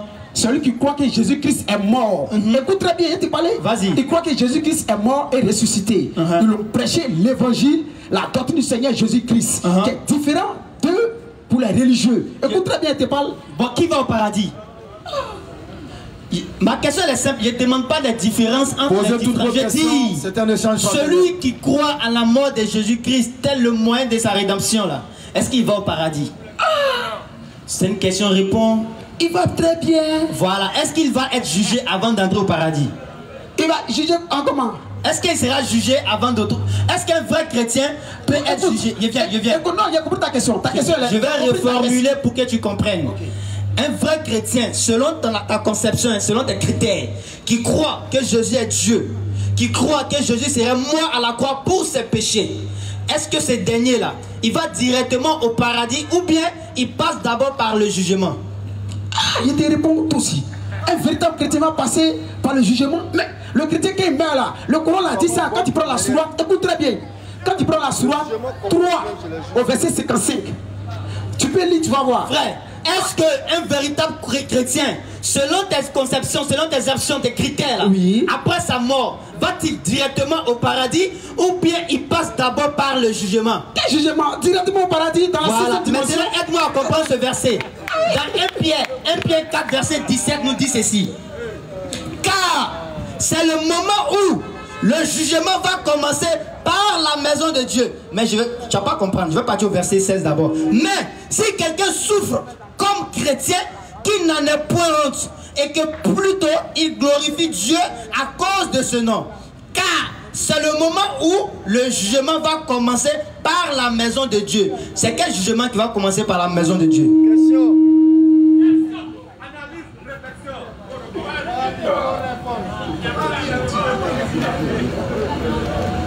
Question. C'était le piège, On t'attend, hein? On t'attend. Son téléphone est déchargé, il demande une Bible. Non, vas-y, si tu as des versions, on peut. Je relis le passage. Car c'est le moment où le jugement va commencer par la maison de Dieu. Or, si c'est par nous qu'il commence, c'est-à-dire nous qui sommes les enfants de Dieu, si c'est par nous qu'il commence, quelle sera la fin de ceux qui n'obéissent pas à l'évangile? Si c'est par nous qu'il commence, quelle sera la fin de ceux qui n'obéissent pas à l'évangile de Dieu? Et si le juste, regarde ici, et si le juste se sauve avec peine, que deviendront l'impie et le pécheur? Si le juste se sauve avec peine, frère, est-ce que tu passes par le jugement ou pas? C'est 1 Pierre combien? 1 Pierre 4, verset 17. Venez poser vos questions, échange fraternel, échange d'idées et de débats. Force aux argumentaires. Il a lu jusqu'à ici fatigué. Tu veux On annonce la présence du prophète Israël qui est là. Donc il va rentrer dans un peu de temps. Qui est le prophète? On dit car le temps est venu de commencer le jugement par la maison de Dieu. Mais écoute, l'apôtre Paul là, il parle à ses frères dans la foi, ils sont dans une assemblée, le jugement selon tout ce qui concourt au royaume des cieux là, c'est la parole de Dieu. Le chrétien, écoute très bien ce qu'il dit, le chrétien, il reçoit les enseignements. Il reçoit les enseignements les dimanches, il reçoit les enseignements les dimanches. Donc, il doit marcher selon ça. Ok, on va passer à autre chose. Parce que tu insistes sur le fait que Jésus soit ton Dieu. Alors je vais savoir. Mais la Bible dit. D'accord, tu dis qu'il est mort. Alors je vais savoir qui est mort. Qui est mort? Non, termine avec ça. Tu termines avec ça et puis tu parles. Qui est mort? Non, prends, tu dis quoi? Si tu crois à la mort de Jésus et tu dis qu'il est Dieu, non? Je vais savoir qui est mort. Qui est mort? Ah, il prend ton micro, tu as peur du micro. Non. Attends, est-ce que tu crois à la mort de Jésus? Non, est-ce que tu crois à la mort? Jésus, il croit à sa mort, il est mort, il est ressuscité. Très bien. Maintenant, qui est mort? Dieu ou Jésus? Est-ce que Dieu là, tu sais c'est quoi ça signifie? Non, on connaît pas. On dit, entre Dieu et Jésus, à qui est mort? On a compris. On a regardé, maintenant, donne-nous la réponse. Faut choisir, toi-même. Tu me poses question, comment tu choisis? C'est simple. Moi, c'est simple. Le choix, il est très simple. Oui. Jésus n'est pas mort. Ça veut dire qu'il ne peut pas être Dieu. S'il est mort, parce que Dieu ne meurt pas. Tu comprends? Jésus-Christ a été sécurisé par le Créateur qui l'a envoyé. Dieu n'a pas voulu qu'il meure. Et si tu considères qu'il est Dieu et qu'il est mort, il ne peut pas aussi être Dieu parce que Dieu ne meurt pas. Tu comprends, non? Il n'est pas Dieu. Non, il n'est pas Dieu. Il est le fils de... Qui est Dieu? C'est Allah. C'est Allah. Exactement. C'est Dieu. Maintenant, pourquoi? Écoute très bien. Pourquoi? Tu sais, vraiment, moi, en fait, il y a pitié. C'est vrai. Tu comprends un peu? Tu as raison. Voilà, il y a pitié de vous. Voici ce qu'est la sourate 59. La sourate 59, verset 23 jusqu'à 24. Il dit quoi? Mais Jésus pouvait, quand il parlait aux pharisiens, il pouvait dire quoi dans Jean 8, verset 20, 25 comme ça. Il a parlé aux pharisiens jusqu'à... Et puis il a dit quoi? Il dit, vous avez pour père le diable. Exact. Il a été maîtrisé dès le commencement. Exact. Et Jésus, qui est son père à lui, Jésus? Qui est le père de Jésus? Parce qu'il dit qu'eux, ils ont pour père le diable. Tu sais même pas, le père là, tu sais pas que c'est une position, le fils c'est une position. On a compris. Pardon. Tu sais pas ça? J'ai compris. Écoute-moi, écoute. Écoute, je suis père. Je suis père avec mes enfants comme votre exemple. Votre exemple vous donnez là. Non, écoute-moi, je suis père quand je suis avec mes enfants. Je suis fils de mon père. Ça c'est votre exemple là. Je suis père quand je suis avec mes enfants. Je suis fils de mon père. Mais dis-moi, si on me tue, est-ce qu'on a tué le fils du père et le père des enfants? Ok, merci. Merci d'être passé. Merci d'être passé, le frère Y. Franck Eric, ça va bien? Ok, vous posez votre question et vous laissez nos orateurs répondre. Et après, vous allez interagir, ok?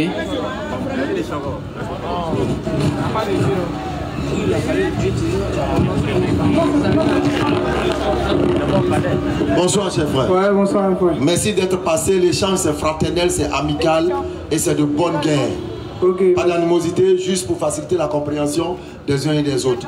Voilà, oui, ma question est la suivante. Je voulais savoir, tu dis, parce que je passais puis j'ai entendu que vous dites que Jésus n'est pas Dieu, c'est ça? Exactement. Voilà. Moi, je vais te prouver que Jésus est Dieu. Il n'y a pas de souci. Ouais. Merci. Merci. Faut parler. Bon, on va dans Proverbe 8, verset 22. Proverbe 8, 22, lecture. Alors, Inch'Allah, chaque vendredi, 20h, 22h, nous allons nous retrouver ici et nous allons partager la nourriture spirituelle, passer le message autour de vous. Nous allons revenir, Inch'Allah, à l'ancienne époque. Vive le palais. Proverbe 8, verset 22. Proverbe 8, donc chaque vendredi, 20h, 22h, Inch'Allah, on se retrouve ici pour l'échange fraternel, passer le message à tout kémite, pasteur, chrétien, bouddhiste. Et bien, on va échanger, Inch'Allah. Verset 22. L'Éternel m'a créé, la première de ses œuvres, avant ses œuvres les plus anciennes. J'ai été établi depuis l'éternité, dès le commencement, avant l'origine de la terre. Je fus enfanté quand il n'y avait point d'abîme, point de sources chargées d'eau, avant que les montagnes soient affermies, avant que les collines existent, je fus enfanté. Donc, la partie là, tu comprends? Quand tu faisais ta lecture, tu as dit l'Éternel m'a créé. Donc, on parle de quelqu'un. Voilà. Bon, moi je veux savoir, toi tu me définis la personne qu'on parle de lui là. C'est la personne qu'ils ont créée là. Oui, je veux savoir. D'accord, c'est Jésus selon toi, c'est Jésus. Non, c'est pas selon moi. C'est pas Jésus. C'est pas Jésus. Non. Ok, poursuis. Pour toi, non, laisse. Moi, pour toi maintenant c'est qui? C'est Jésus. Très bien, fais une pause. Relis le texte. L'Éternel m'a créé. Qui est l'Éternel qui a créé là? Qui est l'Éternel? C'est Dieu, c'est Dieu. Il a créé qui? Il a créé qui? Il a créé Jésus. Jésus est l'Éternel? Oui. Est-ce que... Écoute. Non, laisse d'abord... Attends, on va se comprendre. Oui. On va se comprendre. Oui. Est-ce que Jésus est l'Éternel qui l'a créé? On dit Dieu est le Père, Dieu est le Fils. J'ai compris. Dieu le Saint-Esprit. Est-ce que Jésus est l'Éternel qui l'a créé? En même temps, les deux. Est-ce que tu as compris? En même temps, les deux. Quand tu poursuis lecture là, Jésus était déjà là avant la création de la terre et les cieux. Non, avant la création de Dieu ou des cieux de la terre? Avant la création de la terre et les cieux. Pas avant l'Éternel. S'il te plaît, pas avant l'Éternel qui l'a créé. Est-ce qu'il est avant l'Éternel qui l'a créé? La Bible ne parle pas de ça. Relis encore. L'Éternel. L'Éternel m'a créé. Est-ce que Jésus est avant l'Éternel qui l'a créé? Non. Pourquoi? Il est l'Éternel même. Pourquoi avant l'Éternel qui l'a créé? Ah, il est l'Éternel même. Poursuis, quand tu poursuis, continue jusqu'en bas. Il est l'Éternel, non? Si.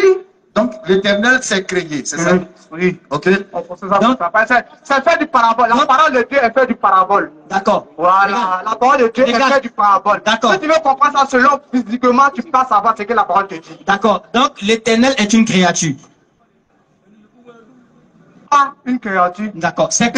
Il a omniscient, omnipotent, omniprésent. Il a une créature parce que c'est un être humain comme s'il est. Non, c'est une créature. Si. L'Éternel. Parce que la parole dit, écoute-moi. Hein? On dit, il est omniscient, omnipotent, omniprésent. D'accord. Quand on dit omniscient, omnipotent, omniprésent, ça signifie quoi? Parce que vous êtes particulier à l'école, hein? Donc il veut au moins me donner au moins la signification de omniscient, omnipotent, omniprésent. Je veux savoir. D'accord. L'Éternel m'a créé. Oui, on continue. Donc, l'Éternel, la personne qui a été créée, c'est une créature. On peut se dire ça, oui. D'accord. Donc, qui a été créé, c'est Jésus, non? Oui. Donc, Jésus est une créature. Si. Mais il est Dieu en même temps. Si. Donc, c'est un Dieu créé, qui a été créé. Pas un Dieu créé. Il est quoi? Attends, est-ce que Jésus n'a pas été créé? Écoute-moi. Jésus a été créé ou pas? Écoute-moi. Il s'est fait, écoute-moi, il s'est fait chair. Non, avant d'aller là-bas, selon ce verset-là. Oui. Ce verset-là, c'est pas lui qui a créé, c'est pas moi. C'est ton verset. Mais pourquoi je te dis pousser, tu veux pas pousser? Je vais pousser, mais il faut qu'on comprenne d'abord, avant de descendre. Non. Avant de sauter en partie en bas, non? Non, pas pousser, il faut pousser. D'accord. Pousser la lecture. L'Éternel m'a créé la première de ses œuvres. Avant ses œuvres les plus anciennes. Oui. J'ai été établi. Avant enfant. D'accord. Ses œuvres les plus anciennes. D'accord. Okay. Ça veut dire que j'ai eu un début. Oui. D'accord. Il a eu un début, n'est-ce pas? Si. Jésus a eu un début. D'accord. Est-ce que Dieu a un début? Est-ce que Dieu a un début? Pourquoi? Jésus même c'est Dieu, comment il a un début? Il a un début ou il n'a pas? Si, non. Bon, on peut dire il a un début, si. Si, il a un début, alors continue, hein. Écoute, c'est pas... Tu dis que l'Éternel n'a pas de début. Non, il n'a jamais dit que l'Éternel n'a pas de début. J'ai parlé de quoi? Donc l'Éternel a un début. Je n'ai pas parlé de ça. Hein. Donc l'Éternel a un début. Si. Le début, ça montre le commencement de quelque chose, non? Oui. Donc il fut un moment où Dieu n'existait pas. Même Melchizedek n'a pas de début. Puisque même, on appelle ça, la parole même du papa de ça. La Bible même papa. Je demande. Tu dis que Dieu a un début, n'est-ce pas? Si. Avant son début là, il fut un temps où Dieu n'existait pas. Si. Donc il y a un moment où Dieu n'existait pas. Si. Bon, excuse-moi pour ta question. Hein. Donc tu as excusé. Oui. Mais à ce moment-là, oui. Qu'est-ce qui existait? Qu'est-ce qui existait? Bon. Non, que Satan, c'est pas Satan. Mais oui, mais moi, bon, Dieu, tu dis qu'il existait. On peut dire, ça, le monde est inaccessible. Non, pas on peut dire. On peut dire c'est une hypothèse. Oui. Tu connais? Oui. Je demande. Oui. Avant que Dieu n'existe là, puisque un moment fut, selon toi, te dit, il fut un moment où Dieu n'existait pas. Bon, au moment où il n'existait pas là-haut, qui existait? Qu'est-ce qui existait dans l'univers? Avant Dieu, qu'est-ce qui existait? Peu importe son emplacement. Je ne peux pas savoir. Mais Dieu a eu un début. Mais c'est quand est-ce qu'il a commencé à exister? Attends, il dit il ne peut pas savoir. Tu sais pourquoi? Oui. Parce qu'en réalité, l'éternel Allah n'a pas de commencement. Ok, excuse-moi. Tu as compris, non? Excuse-moi, tu as dit quelque chose. Toi, tu as connu affaire de Dieu à travers une parole, non? Oui, je peux dire ça. Non, comment tu peux dire ça? Non, je peux dire ça. Non, faut pas dire que tu peux dire ça. Non, j'explique. Parce que toi, tu ne connaissais pas Dieu. Parce que si la parole n'existait pas, hein, si la parole que le Coran qui a été trouvé, que tu as trouvé, et puis on parle d'affaire de Dieu là. Si je n'avais pas trouvé cette Coran là, tu allais savoir que Dieu existait. J'ai dit, non, c'est tu peux pas me contredire. Parce que si tu as le papier, tu vas m'enseigner quelque chose. Donc, faut te taire. Voilà. Non, excuse-moi. On est d'accord que... Tu es d'accord avec moi que tu as connu le nom de Dieu à travers une parole, non? Tu parles de moi. Je parle de toi. On te parle de l'éternel. Non, tu parles de Dieu. On parle de Dieu, non? Moi, j'ai eu un commencement d'existence. Non, la question que tu as posée, c'est pas ce que tu as me répondu. J'ai dit, tu as connu Dieu à travers une parole, ou bien c'est écrit, non? Ok, j'ai connu Dieu à travers une parole. Ok, oui, d'où tu veux en venir? Voilà. Oui. Donc, sûrement que bon, on peut dire, sans la parole, on ne connaissait pas Dieu. Donc, sans la parole, Dieu ne se connaissait pas. On ne connaissait pas Dieu. Il n'y a pas Dieu ne se connaissait pas. D'accord. J'ai bien précisé, on ne connaissait pas Dieu. Et on là même. Tu parles de on là. Je ne parle des humains. Est-ce que nous on parle des humains? Mais, quand tu parles, ça parle des humains. Ok, tu as raison, ça. Tu veux nous dire quoi? Tu veux nous dire quoi? Non. Mais tout ce que tu me fais pour penser que, est-ce que moi, Jean, je sais que, est-ce que Dieu, qui existait à ce moment? Tu ne peux pas savoir, parce qu'à travers la parole que j'ai connue Dieu, c'est ce qui veut te faire comprendre. D'accord. Ou bien? Donc, c'est d'accord, moi, non? ok, on est d'accord. Voilà. On est d'accord. Donc, on va sur tes bases. Okay. On va d'abord sur tes bases d'abord. Tu nous as dit que tu admets que Dieu est une créature, il a été créé. Tu admets que Dieu a eu un début. Tu admets qu'il fut un temps où Dieu n'existait pas. Si. Les 3 points, tu es d'accord avec ça? Je suis d'accord. Tu attestes toujours? J'atteste. Ok, c'est bon. Tu es de quelle église? Moi, je suis doctrinaire, je n'appartiens pas à une église. Parce que moi, je ne prie pas dans le temple. Tu pries où? Je prie dans n'importe quoi, mais je ne sacralise pas un endroit. Parce que Dieu même dit, excuse-moi. Tu es catholique, je ne suis pas catholique, je ne suis pas évangélique.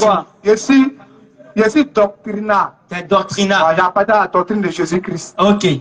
Donc, selon la doctrine de Jésus-Christ, Dieu, il fut un temps où Dieu n'existait pas. C'est ce que j'ai dit. J'ai dit, puisque la Bible ne peut pas faire ça, la Bible ne dit pas qu'il a fui un temps, donc je ne peux pas savoir, c'est ce que j'ai parlé. Donc, tu ne peux pas dire si Dieu existait ou il n'existait pas. C'est ça que je ne peux pas savoir, parce que la Bible n'atteste pas. Donc, tu ne sais pas si Dieu... Attends, calme-toi. Tu vas aller doucement. Moi, tu me rends fou. Non. On va pour. Donc, toi où tu es là, tu ne peux pas attester qu'il fut un temps où Dieu n'existait pas.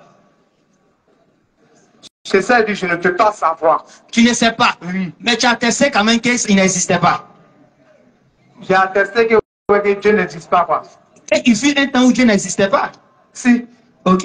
Donc, on va aller doucement, hein, avant qu'il prenne le verset. Donc, Dieu, dans ton proverbe, on va aller dans ton proverbe. Proverbe 8. Proverbe chapitre 8, verset 22. L'Éternel m'a créé la première de ses œuvres avant ses œuvres les plus anciennes. J'ai été établi depuis l'éternité. Qui a établi qui? J'ai été établi depuis l'éternité. Qui a établi qui? Personne.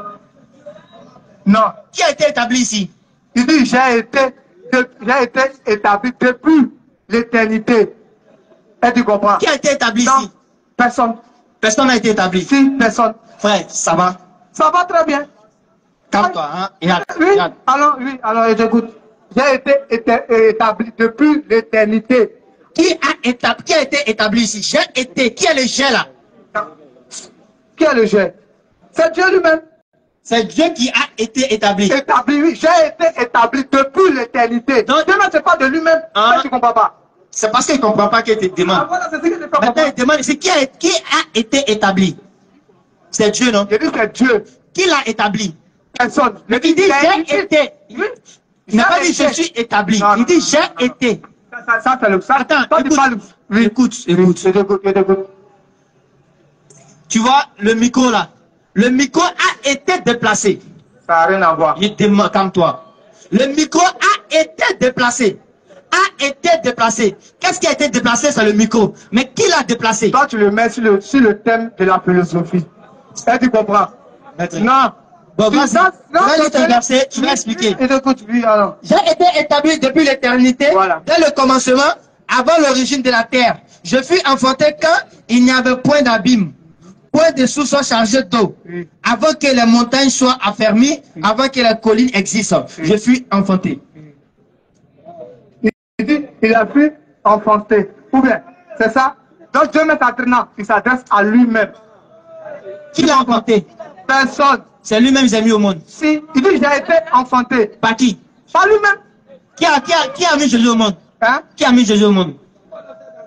Je dis, Dieu s'est fait chair. Qui l'a accouché? Qui l'a accouché? Marie. Marie, non? Oui. Qui l'a enfanté? Hein? Qui l'a enfanté? Qui l'a enfanté? C'est Marie. C'est Marie qui l'a enfanté, non? Si, oui. D'accord. Donc, quand il dit ici, je fus enfanté, qui l'a enfanté? Il C'est Marie. D'accord. Je continue. Ton mari a enfanté qui? Jésus. En chair. C'est pas Jésus. En chair. C'est pas Jésus. C'est qui? Dieu. Si, oui, Dieu. Donc, Oui, Dieu. Donc Marie a enfanté qui? Dieu. Marie est la mère de qui? Hein? Enfin, Dieu, c'est que la Bible dit. C'est que la Bible Marie est dit. la mère de qui? Jésus. La Marie est la mère de Jésus, Dieu. Entre Marie et Jésus, qui a existé avant qui? Qui a existé avant qui? Dieu a existé avant Marie. Donc, mais c'est fait, écoute-moi. Dieu ne peut pas venir sur la terre comme ça. Bon, il s'arrêtait pas pour dire c'est Dieu. Tu comprends?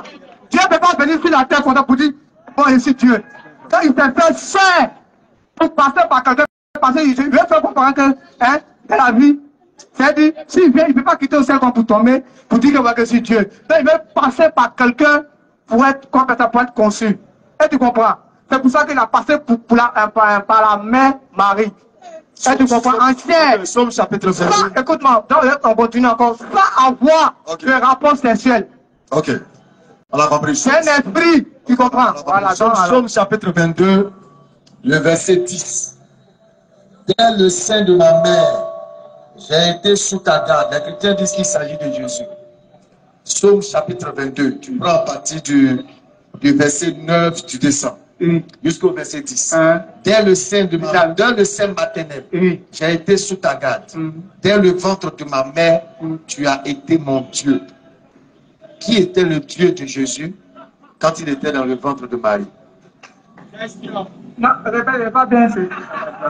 Non, répète pas bien. Somme chapitre 22, verset 9.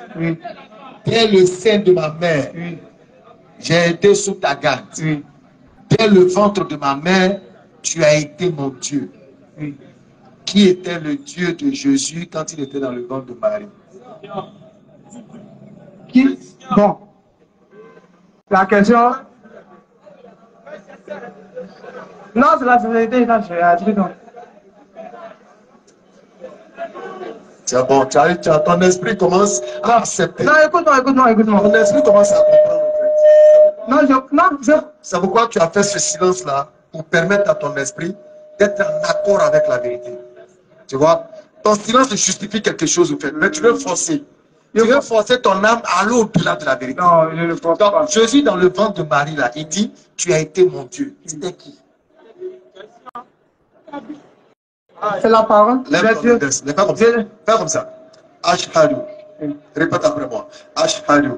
Non, il ne peut pas. Pourquoi répéter ça? Non, il va répéter ça. Et moi, il va répéter ça sur le vide. En fait, je ne peux pas. Non, il ne peut pas savoir ce que ça signifie. Répète après moi. Répète après moi. J'atteste. J'atteste qu'il n'y a point d'autre divinité sauf Allah. C'est impossible. Pourquoi? Sauf Dieu. Voilà. Là, quand tu parles d'Allah, là, moi, je ne suis pas d'Allah. Moi, je parle de Dieu. Ouais. Ok, donc, qui était le Dieu de Jésus quand il était dans le ventre de Marie? Ok. Si tu ne connais pas, tu dis que tu ne connais pas. Dieu. Pourquoi fatiguer ton cerveau? C'est Dieu. C'est Dieu. Oui. Quel est son nom? On sait que c'est Dieu. Oui. Tu as été mon Dieu, on sait. Mais c'est qui? El Shaddai, Elohim. C'est qui? C'est pas Jésus, mais c'est qui? Non. Écoute-moi. Le nom. Non, écoute-moi. Le fait que Dieu s'est fait chair, hein, par le nom, selon les humains, qu'on porte nom Jésus. Et tu comprends? C'est selon la justification des hommes. Est-ce que Jésus est Dieu pour toi? Si, il est Dieu, puis je vais toujours... Quand il est dans le ventre de Marie, est-ce qu'il est Dieu? Si. Alors, il dit maintenant, tu as été mon Dieu. Qui était le Dieu de Jésus, Dieu dans le ventre de Marie? C'est Dieu. Hein? C'est Dieu. Non, on sait que c'est Dieu, mais oui. C'est qui? Son nom, on veut le connaître. C'est Dieu. C'est qui est sûr? Oui, c'est Dieu. C'est pas Jésus. Moi, Jésus est mon Dieu. Donc, il dit Dieu. Donc, c'est Jésus lui-même. Si. Donc, quand il était dans le ventre de sa mère, qui était... Jésus était le Dieu de Jésus, c'est ça? D'accord. Excuse-moi, mon frère. Excuse-moi, je vais te poser une question. Tu parles d'Allah. Tu parles d'Allah, non? Donc, tu crois beaucoup en lui, non? Ok. Donc, tu sais que c'est Dieu là, que tu crois en lui là, qu'il est capable d'être là en même temps ici. T'es d'accord? Jamais. En fait, jamais. Il bouge pas. Il bouge pas. Comment tu as dit quoi? Tu dis omnipotent. Potent. Potent. Oui. C'est ce que ça veut dire. Il est partout. Non. Pourquoi? Regarde. Il est physique comme esprit. Non, attends. Il est physique comme esprit. Attends. Tu dis qu'il est partout. Oui, omniscient, omnipotent, omniprésent. Très bien. Oui. Quand tu déposes ton plan de garde, et puis tu as deux. Non, il ne faut pas comprendre ça. Va me mélanger comprendre. Non, il ne faut pas. Mais pourquoi il va mélanger la. Non, si tu ne comprends pas les choses terrestres, tu ne peux pas comprendre les choses célestes. Jésus l'a dit. Non, c'est ce que. Alors, il n'y a pas de souci. Tu dis qu'il est partout, hein, il peut être ici. Non, non, non. Oui. Quand on dit omnipotent, ça dit le temps, là, il n'est pas dans le temps. Le temps n'a pas de contrôle sur lui. Oui. Le temps n'a pas d'impact sur lui. Oui. Voilà. Donc, il n'a pas besoin d'être ici pour être ici. Il pèse tous les regards et aucun regard ne peut l'atteindre. Oui. Est-ce que Dieu, il voit partout, est-ce qu'il a besoin de se déplacer? Pourquoi pas? Pourquoi faire? Ah, je demande pourquoi pas, je veux savoir. Pourquoi pas? Parce qu'il est le créateur. Le monde là. Quand ta Bible même dit quoi? Il tient le monde dans quoi? Dans sa main. Dans sa main. Mais qui tient le monde dans sa main? Il n'a qu'à se déplacer pour aller où? Il n'a qu'à se déplacer pour aller où? Déplacer en comment? Tout en comment? Il tient l'univers, le monde dans sa main. Oui. Il se déplace pour aller où? Pour toi te voir. Non. C'est pas le fait que Jean. Tu vois qu'il se déplace? Non. Est-ce qu'il a besoin de se déplacer? Non. Il n'a pas besoin de se déplacer. Ok. Ça veut dire, de ta position, il voit tout ce qu'il a créé, même une fourmi noire dans un trou noir, dans une nuit noire. Est-ce qu'il a besoin de se déplacer pour être dans le noir pour voir la fourmi? Non. Il te voit, il me voit. Il voit tout en même temps. Comme bon huissier. Il n'a pas besoin de se déplacer pour devenir un homme pour connaître toi ta souffrance. Ok, si d'accord. Très bien. Donc ça veut dire que Dieu n'a plus besoin d'être un être humain pour comprendre nos difficultés. C'est aberrant, ça n'a pas de sens. Et sans cela, l'islam te dit, Allah ne ressemble à rien. Il ne ressemble à rien. Il n'a pas besoin d'entrer dans la créature. C'est pourquoi l'islam te dit que le Dieu auquel nous on croit, là, il est plus proche de nous que notre veine jugulaire. La veine jugulaire, c'est un nerf qui est à l'intérieur de ta chair. Mais on dit que Dieu il est plus proche que ce qui est à l'intérieur de toi. Est-ce qu'il a besoin de se déplacer? Non, il n'a pas besoin de se déplacer. Il voit au travers de toi, de moi et de tous à la fois. Voilà le sens du vrai Dieu. Mais le Dieu qui se déplace et vient dans le monde, là, Dans le ventre. pour pouvoir voir nos mouvements, pour naître comme nous on est né, pour comprendre comment on est. Eh, champion, c'est un Dieu qu'il faut tolo. Non, c'est pas possible. Parce qu'il est homme comme toi. Tu sais pourquoi? Ésaïe chapitre 16. Oui.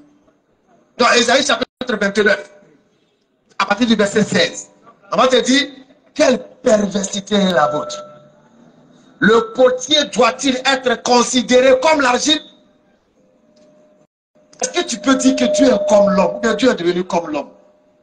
Est-ce que c'est normal? La Bible te dit que quand tu le dis, tu es un homme pervers. Ça veut dire que tu as perverti, c'est-à-dire que tu as mélangé, tu n'as pas estimé Dieu à sa juste valeur. Comment faire? C'est ça le sens de l'islam. Nous, notre Dieu auquel on croit, là, il n'a pas besoin de bouger. Il n'a pas besoin de se déplacer pour savoir. Il n'a pas besoin de bouger pour voir. Il n'a pas besoin d'être là parmi nous pour apprendre. Il est l'audient, l'omniscient, l'omnipotent et omniprésent. Non pas parce qu'il est dedans. Non. Regarde par exemple. On pourrait te dire que l'État de Côte d'Ivoire est partout à Abidjan. Sur la base de quoi? Les caméras qu'ils ont placées, ils voient partout et tout en même temps. Est-ce qu'ils bougent? Ils ne bougent pas. Ça, c'est l'homme. Les Blancs ont mis satellite au ciel. Est-ce qu'actuellement les Américains nous voient? Si. Est-ce qu'ils ont bougé? Non. Donc l'homme ne bouge pas pour contrôler, c'est Dieu qui va descendre pour venir contrôler. C'est possible. Si. C'est possible. Pourquoi c'est pas possible? C'est possible. Ah, En fait, écoute-moi. Dieu. Pourquoi il dit c'est possible? Dieu a créé l'être humain à son image. Oh! On n'a pas touché à ça. Pourquoi? C'est quoi l'image? C'est quoi l'image? Hein?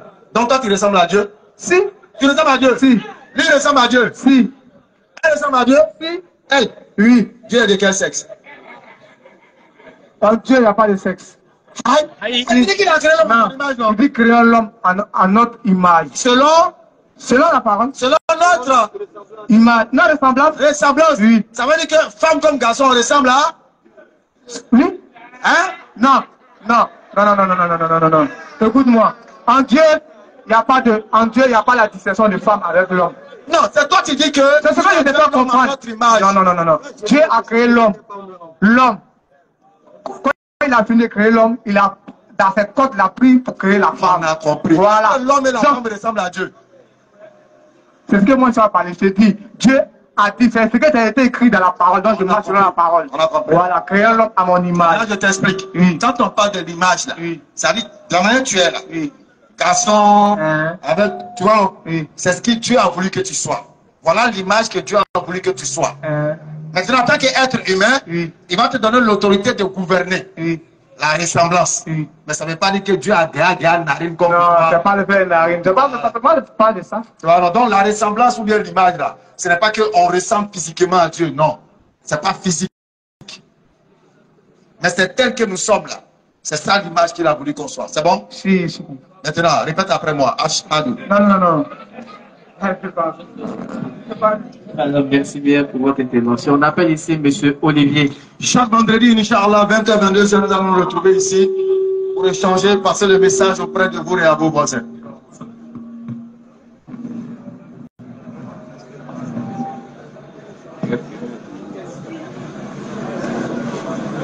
Bonsoir, cher frère. Bonsoir, frère.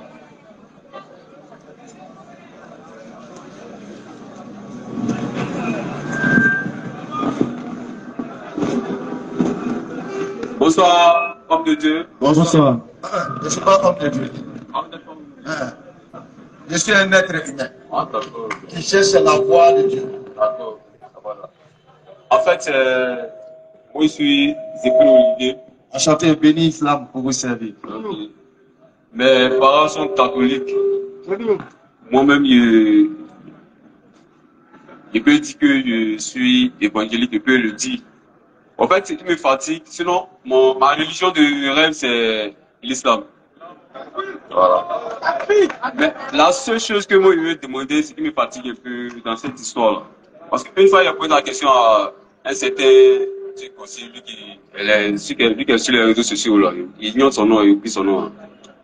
Et le voilà, j'ai dit, maintenant, ça a voulu poser la question. Parce que, mine de rien, moi, je sais que l'existence de Jésus, excusez-moi, voilà, c'est pas le même débat possible, mais moi, à ma connaissance, là, l'existence de Jésus-Christ, qu'est-ce qu'il me dit? Il me dit quoi? Il me dit que Dieu ne peut pas être en haut pour parler à l'homme. Parce que comment est-ce que Dieu qui a créé le monde et le monde, qui a créé la terre et le ciel, comment est-ce que nous, avec lui, comment est-ce qu'on peut communiquer? Voilà, c'est la question qui me fatigue. Raison pour laquelle, c'est que moi, ma connaissance, c'est ce que je me suis dit. Je me suis dit qu'il était obligé de rentrer dans une chair pour venir nous parler. Pour dire que voilà comment est-ce que vous allez marcher. Sinon, étant Dieu, Dieu ne communique pas avec un être humain. Dieu ne peut pas descendre pour dire que non, ceci ne fait pas, cela ne le fait pas. Donc, moi, à ma connaissance, je me suis dit que lui-même, il s'est fait chair. Il s'est fait chair et il est venu sur la terre pour nous mettre sur le droit chemin. Raison pour laquelle la partie là me fatigue un peu. Quand vous dites que Jésus n'est pas Dieu, ça me fatigue. Sincèrement, ça me fatigue. Voilà. Parce que Dieu ne peut pas être en haut pour communiquer avec les humains. Ok, ça marche. Voilà. Dans la Bible, excusez-moi, dans la Bible, on dit, il ne maîtrise pas la Bible, il faut mentir, mais ce qu'il y aura, c'est qu'il a lu, qu'il n'est pas trop saisi, qu'il n'est pas trop mis dans ma tête. On dit, il y a un seul prophète qui a communiqué avec Dieu. C'est pas c'est Moïs, ou bien c'est pas c'est Abraham. De vive voix. Sinon, tous les prophètes ont communiqué avec Dieu d'une manière ou d'une autre. Que ce soit par un ange ou que ce soit direct. En tout cas, ils ont communiqué avec lui. Quelle que soit la voix. Parce que la communication a plusieurs formes. Ce n'est pas forcément de vive voix. On peut communiquer par texto, n'est-ce pas? Hein? Oui, oui. On peut communiquer par personne interposée, n'est-ce pas? Oui, oui. Voilà, donc on peut communiquer sur plusieurs formes. Mais la finalité, c'est qu'on a communiqué. On a communiqué, mais le plus important, c'est que c'est sur la montagne où la flamme du feu est sortie et Jésus et Dieu est venu. Il est descendu pour communiquer avec le prophète. C'est sur la montagne. répondre à la question. Okay. Voilà, c'est la question là qui... C'est ce souci-là qui me fatigue un peu. Sinon, à part ça, moi, je n'ai pas de problème avec une autre religion. Voilà. Alors, dans le Coran, lorsque tu prends la sourate 2, quand Adam et Ève ont commis l'erreur et qu'ils sont descendus, Allah il a dit qu'il va les envoyer des messagers pour les ramener, pour leur faire le rappel. Et ceux qui suivront ces messagers seront les bien guidés. Donc, il n'a pas besoin de descendre. Il a donné le cheminement. Il va envoyer des messagers qui seront intermédiaires entre lui et nous pour la transmission du message. Mais quant à l'acceptation, quand on accepte le message et notre retour, c'est-à-dire notre connexion à lui, on n'a pas besoin de messager.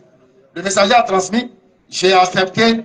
Quand j'applique là, je suis en relation directe avec lui, je communique directement avec lui. Secondo, il communique avec lui, il n'a pas besoin de se déplacer. Parce qu'il a dit dans le Coran, toujours dans la sourate 2, je vais vous lire un verset rapidement. Sourate 2, le verset 99.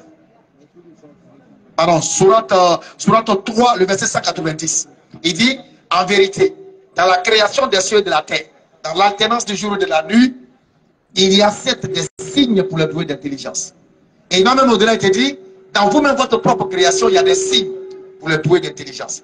Donc ça veut dire que l'observation et la méditation sur la création de Dieu nous ramènent à une communication avec Dieu. Ça veut dire que je regarde la création de Dieu. Et puis je rentre en connexion de la méditation. Et que j'atteste dans cette méditation que tout cela n'a pas été créé en vain. Et que le Créateur c'est lui. Tu vois que je rentre en connexion avec lui. Et cette connexion, c'est une communication avec lui. Et un être humain? Et un être humain, bien sûr, c'est ce que je suis en train de dire. La prière, l'adoration que nous faisons, le culte que nous faisons, la pratique culturelle, c'est une connexion. C'est pourquoi on appelle ça la religion. La religion, c'est la relation entre le croyant et celui en qui il croit. C'est la relation, la liaison, la connexion, l'échange spirituel entre la créature et le Créateur. C'est ça la religion en réalité. Allô? Tu comprends? C'est ça la religion. Donc, on communique avec le Créateur d'une manière ou d'une autre. Pas forcément d'une façon physique. Il n'a pas besoin d'être là pour qu'on puisse échanger avec nous. Non. Il est l'audien. Il est celui qui entend tout. Au même moment, même seconde. Il entend tout et comprend tout au même moment. D'accord. Voilà, donc il n'a pas besoin d'être là pour communiquer avec toi. Excusez-moi pour ne pas oublier ma question. Allez-y. D'accord. Vous avez dit que l'être humain est en communication directe avec Dieu. Exactement. Donc ce qui veut dire que après la transmission du message, quand on l'accepte là, on rentre dans une relation intime avec Dieu maintenant. Une relation intime. Exactement. D'accord. Donc les œuvres de Dieu, que Dieu fait, c'est que puisqu'il y a une connexion, divine. Exact. Voilà. Donc l'homme aussi peut faire ses œuvres aussi comme Dieu. Bien sûr, c'est pourquoi en islam, tu as les 3 dimensions du degré de foi. Il y a d'abord l'islam, il y a ensuite, il y a le iman, c'est-à-dire la foi, et puis il y a al-ihsan. Ça c'est le degré même là, où quand ta parole devient soi et c'est. Un peu comme un prophète, il demande de Dieu automatiquement il agit. Ça c'est un degré de foi. Quand tu l'atteins là, tu peux faire ce que le prophète fait. Est-ce que tu m'as compris? Ça, tu peux faire des miracles, en fait. Tu peux faire ce que Allah veut de toi. Et tu peux t'utiliser pour faire des miracles. Il peut t'utiliser pour faire des œuvres qui sirent à sa majesté. Parce que tu as atteint une dimension qui rentre dans la dimension, dans l'intimité avec lui. L'intimité profonde. Et ça, c'est des étapes de la spiritualité. Le croyant, il gravit les échelons. C'est pourquoi en islam, on dit d'abord, tu es musulman. En tant que musulman, tu vas rechercher maintenant la foi en tant que musulman. Et lorsque tu auras la foi en tant que musulman, tu vas rechercher maintenant al-ihsan en tant qu'ayant la foi et étant musulman. Donc, c'est des étapes. Et tout ça, c'est des communications avec Dieu. Donc, l'être humain communique avec Dieu de façon intime à l'observation de tout ce que Dieu a créé, qui sont des signes. Et ces signes-là doivent nous ramener à lui. À son acceptation, à croire en lui, etc., etc. On se regarde, on est conçu d'une façon perfectionnisme imaginaire. C'est-à-dire que tu te dis, mais aucun homme ne peut créer un être humain comme ça. Si on enlève la peau d'un homme et que tu vois la connexion des nerfs, tu ne vas pas croire. Aucun architecte ne peut créer ça. Les gens vont beau fabriquer des robots, ils ne pourront jamais atteindre la dimension de l'être humain. Jamais. Donc quand je médite sur ça, ça me permet de rentrer un peu en intimité, de par la foi acquise, par l'observation, avec mon Christ. C'est ça la communication. Et c'est ça l'islam. Loin de ce que l'on vous propose, où c'est une seule personne qui détient l'autorité, quand lui dit, lui, c'est bouclé. Tu n'as plus rien à dire. Si lui t'arrache l'onction, tu n'as pas d'onction. Il t'arrache le spirituel, tu n'as pas de spirituel. En islam, non. Tu acceptes, tu dis, Seigneur, j'ai entendu, j'ai obéi. Et tu rentres dans l'obéissance avec la pratique et qui sert avec, tu vas rentrer dans la profondeur de la spiritualité entre toi et lui. C'est pourquoi Allah il va distinguer les croyants. Les croyants, il y en a parmi eux qui aux heures de la nuit s'arrachent de leur lit.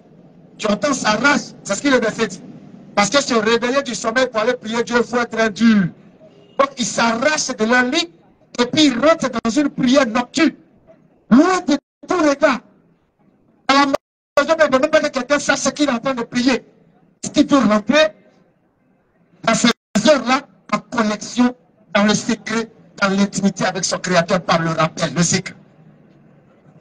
Bon, ça c'est pour un moment, mais c'est pour tout le temps. Parce que ce que moi je sais, c'est que Dieu a dit, nous n'est pas fait sur cette terre.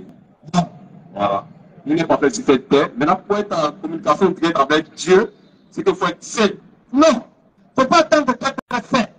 C'est un, tu peux dire, en demeurant continuellement en contact avec Dieu que tu vas atteindre, Inch'Allah, la perfection. Ce n'est pas en disant je ne suis pas seul, donc je ne vais pas. Il faut malgré ta position y aller. Est-ce que l'être peut y arriver? Pourquoi pas? Il y a des hommes qui sont parvenus à ce niveau-là, pourquoi pas toi? Tout est une question de volonté. Comment ils ont fait pour arriver à ce niveau-là? C'est une question de volonté. Ça dit quoi? Ils n'ont pas aimé ce monde comme si ça n'avait jamais fini. Ils ont pris le monde dans la limite de ses limites. Tu vois? Leur amour, le monde était limité dans la limite du monde. Oui. Tu vois? Donc, il faut savoir faire la part des choses. Il faut savoir dimensionner ta relation. Ici-bas, le Tibet, c'est un planning. Les états spirituels, c'est un planning. Donc, tu peux y arriver, je peux y arriver. Tout dépend de votre volonté. Ceux qui ont réussi, là, ils ont quoi de plus que nous? Ils ont dit ça, on a dit ça, on respire là, on respire là. Ils ont seulement eu une volonté peut-être qu'on n'a pas encore et qu'on doit avoir. Et ça s'obtient dans le rejet des interdits de Dieu. Commence par ça. Fais l'effort de t'éloigner de ce que Dieu te dit de t'éloigner. Fais l'effort de te rapprocher de ce que Dieu te dit de te rapprocher. Et complète le tour par des prières nocturnes dans le secret entre toi et lui et fais tes invocations. Au fur et à mesure, tu verras que tu vas atteindre certaines dimensions même, tu vas te surprendre toi-même. C'est ça l'islam. Ok. Il n'y a pas de souci, il a compris, il a compris. Il a été convaincu en marché, c'est que tu vais, après ça, derrière moi, il va faire les recherches. Inch'Allah, de toute façon, chaque vendredi, Inch'Allah, on sera ici. Tu veux la dernière fois, voilà, on va pas te perdre. il n'y a pas eu le temps de poser de questions. Voilà, on va pas te perdre de contraintes. Mais on suppose que qu'Allah nous donne la longévité nécessaire pour qu'on puisse se retrouver. Sinon, le plus tôt sera le mieux. Ainsi, on dit quoi? Comme le dit la dame, qui remet à demain, qui remet à demain, trouvera malheur en chemin. Parce que le demain n'est pas connu. Ce que nous savons, c'est cet instant-là. Et même dans cet instant, encore, il y a des moments, il y a des secondes qu'on ne maîtrise pas. C'est pourquoi quand tu as l'opportunité, tu saisis, et puis après tu réfléchis. Mais sans contrainte, bien sûr. Pour sa question, contribution, monsieur Kono, pour sa question.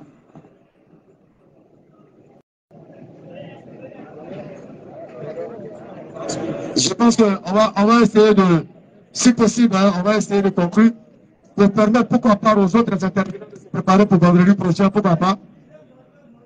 Ah, salut le Toiman. Bienvenue, Toiman. Non, pas me dire que moi, je suis Toiman. Je suis bien Toiman.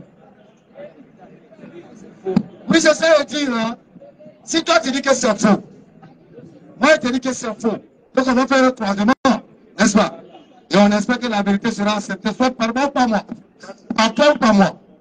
On est d'accord? Est-ce qu'on prend l'engagement? On prend l'engagement. Bismillah. Bonsoir, bonsoir. Bonsoir, cher frère. Je me nomme Yann. Comment? Comment est-ce qu'on va? Enchanté, bro. Moi, c'est béni islam. Vous me servez. Pas de souci. Excuse-moi. Allez-y. Quelle est ma religion? L'islam. C'est l'islam. L'islam. Non. Pas de souci. Et toi, quelle est ta religion? Je n'ai pas de religion. Tu n'as pas de religion, t'es sûr? Oui. C'est quoi? Tu définis la religion? C'est le blanc qui a posé ça. Comment? C'est le blanc et puis le blanc et puis le noir qui fait le livre et puis tu as suivi ça. C'est le blanc et puis le noir. Répète les écritures, ok, en blanc noir, ok, qui ont fait des personnes qui viennent marcher là-dessus. Ah, d'accord. Non.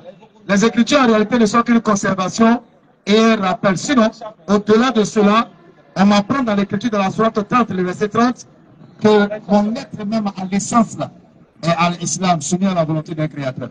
Chapitre. Sourate 30, le verset 30. C'est lié. Sourate 30, le verset 30. Ce sont les sourates. Exact. C'est pas que c'est lié. Comme toi aussi, tu peux le lire. Pas de souci. Ok. Et puis te poser une question. Vas-y. Pour ça, tu es là. Je vais me poser au moins, et je vais au moins expliquer l'histoire d'Ismaël et Isaac. L'histoire d'Ismaël. Est-ce qu'on aura le temps pour que tu l'écoutes? Allons pas à pas. Maintenant, qu'est-ce que toi tu veux savoir dans l'histoire d'Ismaël et d'Isaac? Qu'est-ce que tu veux savoir? Je veux savoir pourquoi Ismaël a fléchi chez nous. Pour dire qu'il ne va jamais s'arrêter. Parce que son papa l'a banni. Est-ce que sa maman qui était servante? N'est-ce pas? Qui t'a dit que Ismaël a dit quoi? Il a fléchi chez nous, qui ne va jamais faire quoi? Ismaël était chose, on appelle l'enfant d'une servante. Est-ce qu'être enfant d'une servante, c'est une malédiction? Alors, pas à pas. Non, je veux juste savoir. Ce n'est pas l'enfant choisi que tu avais imposé. J'ai compris. Dans le temps de Sarah. J'ai compris. Est-ce qu'être l'enfant d'une servante, c'est une malédiction? C'est pas une malédiction. Très bien. Si ce n'est pas une malédiction, ça veut dire que le statut de la mère n'a pas d'importance. Alors, allons-y maintenant sur l'enfant lui-même. L'enfant lui-même. Pourquoi il s'est incliné? Dieu a dit qu'il ne va jamais te prosterner, que tu sois devant une prière. C'est écrit où ça? Ou bien tu vas te faire une image taillée, une représentation quelconque de ce qui existe dans les cieux et sur la terre. C'est écrit où que Ismaël a fait ça? Pour faire comme Ishaq. Très bien. Très bien. Tu connais le sens du nom d'Ismaël? Ismaël. Tu connais la signification? Non, il ne sait pas. D'accord. Pour ton information, c'est blasphème. Je répète encore. De la Genèse à l'Apocalypse, Ismaël est le premier être humain que Dieu lui-même il nomme directement en mettant dans son nom lui-même son nom. Elle, c'est un blasphème. Non, c'est l'écriture, c'est pas moi. On a fait ça. C'est ce qu'il dit là. Les mêmes écritures qu'ils ont écrites là, c'est le blanc qui a dit. Genèse chapitre 12 à partir de la Genèse. Quelque chose d'important devant un poème noir, tu dois le mettre dans un livre. C'est le livre que tu as lu qui est là. Attends, tu parles de blanc ou bien tu es kémite? Je ne suis pas kémite. Mais quoi? Tu parles de blanc? Est-ce que moi tu parles de blanc ici? En islam, la couleur n'a pas d'importance. Pas de souci. Chez nous, en islam, la couleur c'est juste une appréciation de l'œuvre architecturale de Dieu. Ok, pas de souci. Voilà, donc pour nous, c'est pas un problème. C'est l'histoire de Marie, hein? Comment? L'histoire de Marie. Bien sûr. Voilà, tu connais très bien, pas de souci. Mais comment tu vas dire que tu es dans la maison, une femme, et là, elle est enceinte avec un 129 mois. Qu'est-ce que c'est ta réaction? Mais c'est simple. Si je crois en Dieu véritablement qui est capable de toutes choses, je sais que ça, c'est pas impossible à Dieu, puisque sa parole consiste à dire soit et la chose est. Et quand on dit soit, ça veut dire ça. Il n'y a pas de seconde de paix. C'est le soir, dès que, comme on le dit dans les annonces, dès que, de là à là, c'est bouclé. Donc celui qui a dit ça, il est capable de le faire. Non, je ne crois pas. Toi, tu crois en quoi? Oranda Oussou. Oui, je crois en Dieu. Hein? Je crois en Dieu. Comment il s'appelle? C'est même Jésus que tu m'as dit. Non, comment il s'appelle? C'est même Jésus n'a jamais existé. Ok, ce Dieu auquel tu crois là, comment il s'appelle? On va aller dans ton sens. Non, il reste l'éternel, c'est tout. Il reste quoi? Il a dit beaucoup. Il reste quoi? C'était la parole. Il reste la parole plus Dieu. Dieu reste Dieu. Ce que tu dis là, c'est ce que tu dis là, c'est écrit où? Au commencement là, c'est écrit où? C'est Genèse 1. Ça, attends, c'est blanc qui a écrit ou bien c'est blanc? C'est blanc qui a écrit. Maintenant tu crois en ça? Je ne crois pas en ça. Je vois la bête. Tu peux lire quelque chose. Doucement. Doucement. Regarde ton interprétation. D'accord, regarde ici. Tu peux lire Mariam Fou à la balle. Regarde ici. Frère. Il t'a posé la... Il n'y a même pas eu de soucis ici depuis que tu es venu. Écoute, il t'a demandé, tu as de telles idéologies, tu as fait comprendre que tu n'es pas chrétien, n'est-ce pas? Est-ce que tu es chrétien? C'est pas une importance. Ça a une importance, tu es venu, tu as demandé notre religion, tu as dit non? C'est parce que... Frère, calme-toi. Okay. Quand tu es rentré, tu as posé la question, on est de quel point religieux, n'est-ce pas? On t'a répondu par amour. Est-ce qu'on était obligé? Non. Mais c'était nécessaire pour toi pour pouvoir nous poser des questions. Ok. N'est-ce pas? Pour nous, il est nécessaire pour nous de connaître ton bord religieux avant de te poser des questions ou de y répondre. De quel bord religieux es-tu? Chaque vendredi, 22h, on se retrouve ici, Inch'Allah. Je vais te mentir. Je suis parti à la mosquée. Actuellement là, je suis parti. Actuellement, je suis un animiste. Tu es un animiste? Donc tu ne crois ni à la Bible, ni au Coran. Voilà. Mais quand on te pose des questions sur l'identité de ton Dieu là, pourquoi tu te sers de la Bible pour répondre alors que tu ne crois pas? Comment? Tu es un animiste, ton Dieu là, il s'appelle comment? Mon Dieu s'appelle comment? Mon Dieu que j'adore. Oui, il s'appelle mon Dieu qui est toujours. C'est écrit où? Il s'appelle comment? Il reste l'éternel des cieux. L'éternel, c'est dans ton intime? C'est encore ton intime, moi c'est rien. Animiste, là, il adore Dieu en pensant dans ton intime. Non. L'animiste, lui, simplement, il fléchit chez nous et puis il croit que Dieu existe et tout. Non, donc il a l'approbation de Dieu. Allons pas à pas. Tu bases de quoi? Attends. Et d'avoir une notion de ce que vous dites. Là, il n'est pas animiste. Il faut chercher encore ta croyance. Frère, tu réponds ma question, mais tu as peur. Non, tu n'es pas animiste. Tu as peur? Peut-être, mais tu n'es pas animiste. Je ne suis pas animiste, c'est quoi? Parce que tu ne maîtrises même pas ce que c'est qu'être animiste. Non, toi tu as du blasphème. En fait, tu sais, celui qui n'a pas de... Il y en a posé ma question. Vas-y, pose ta question. Pose ta question. Hein? Pose ta question. Ok, pas de soucis. Alors, passe à pas. On va terminer rapidement avec la dernière question. Allez,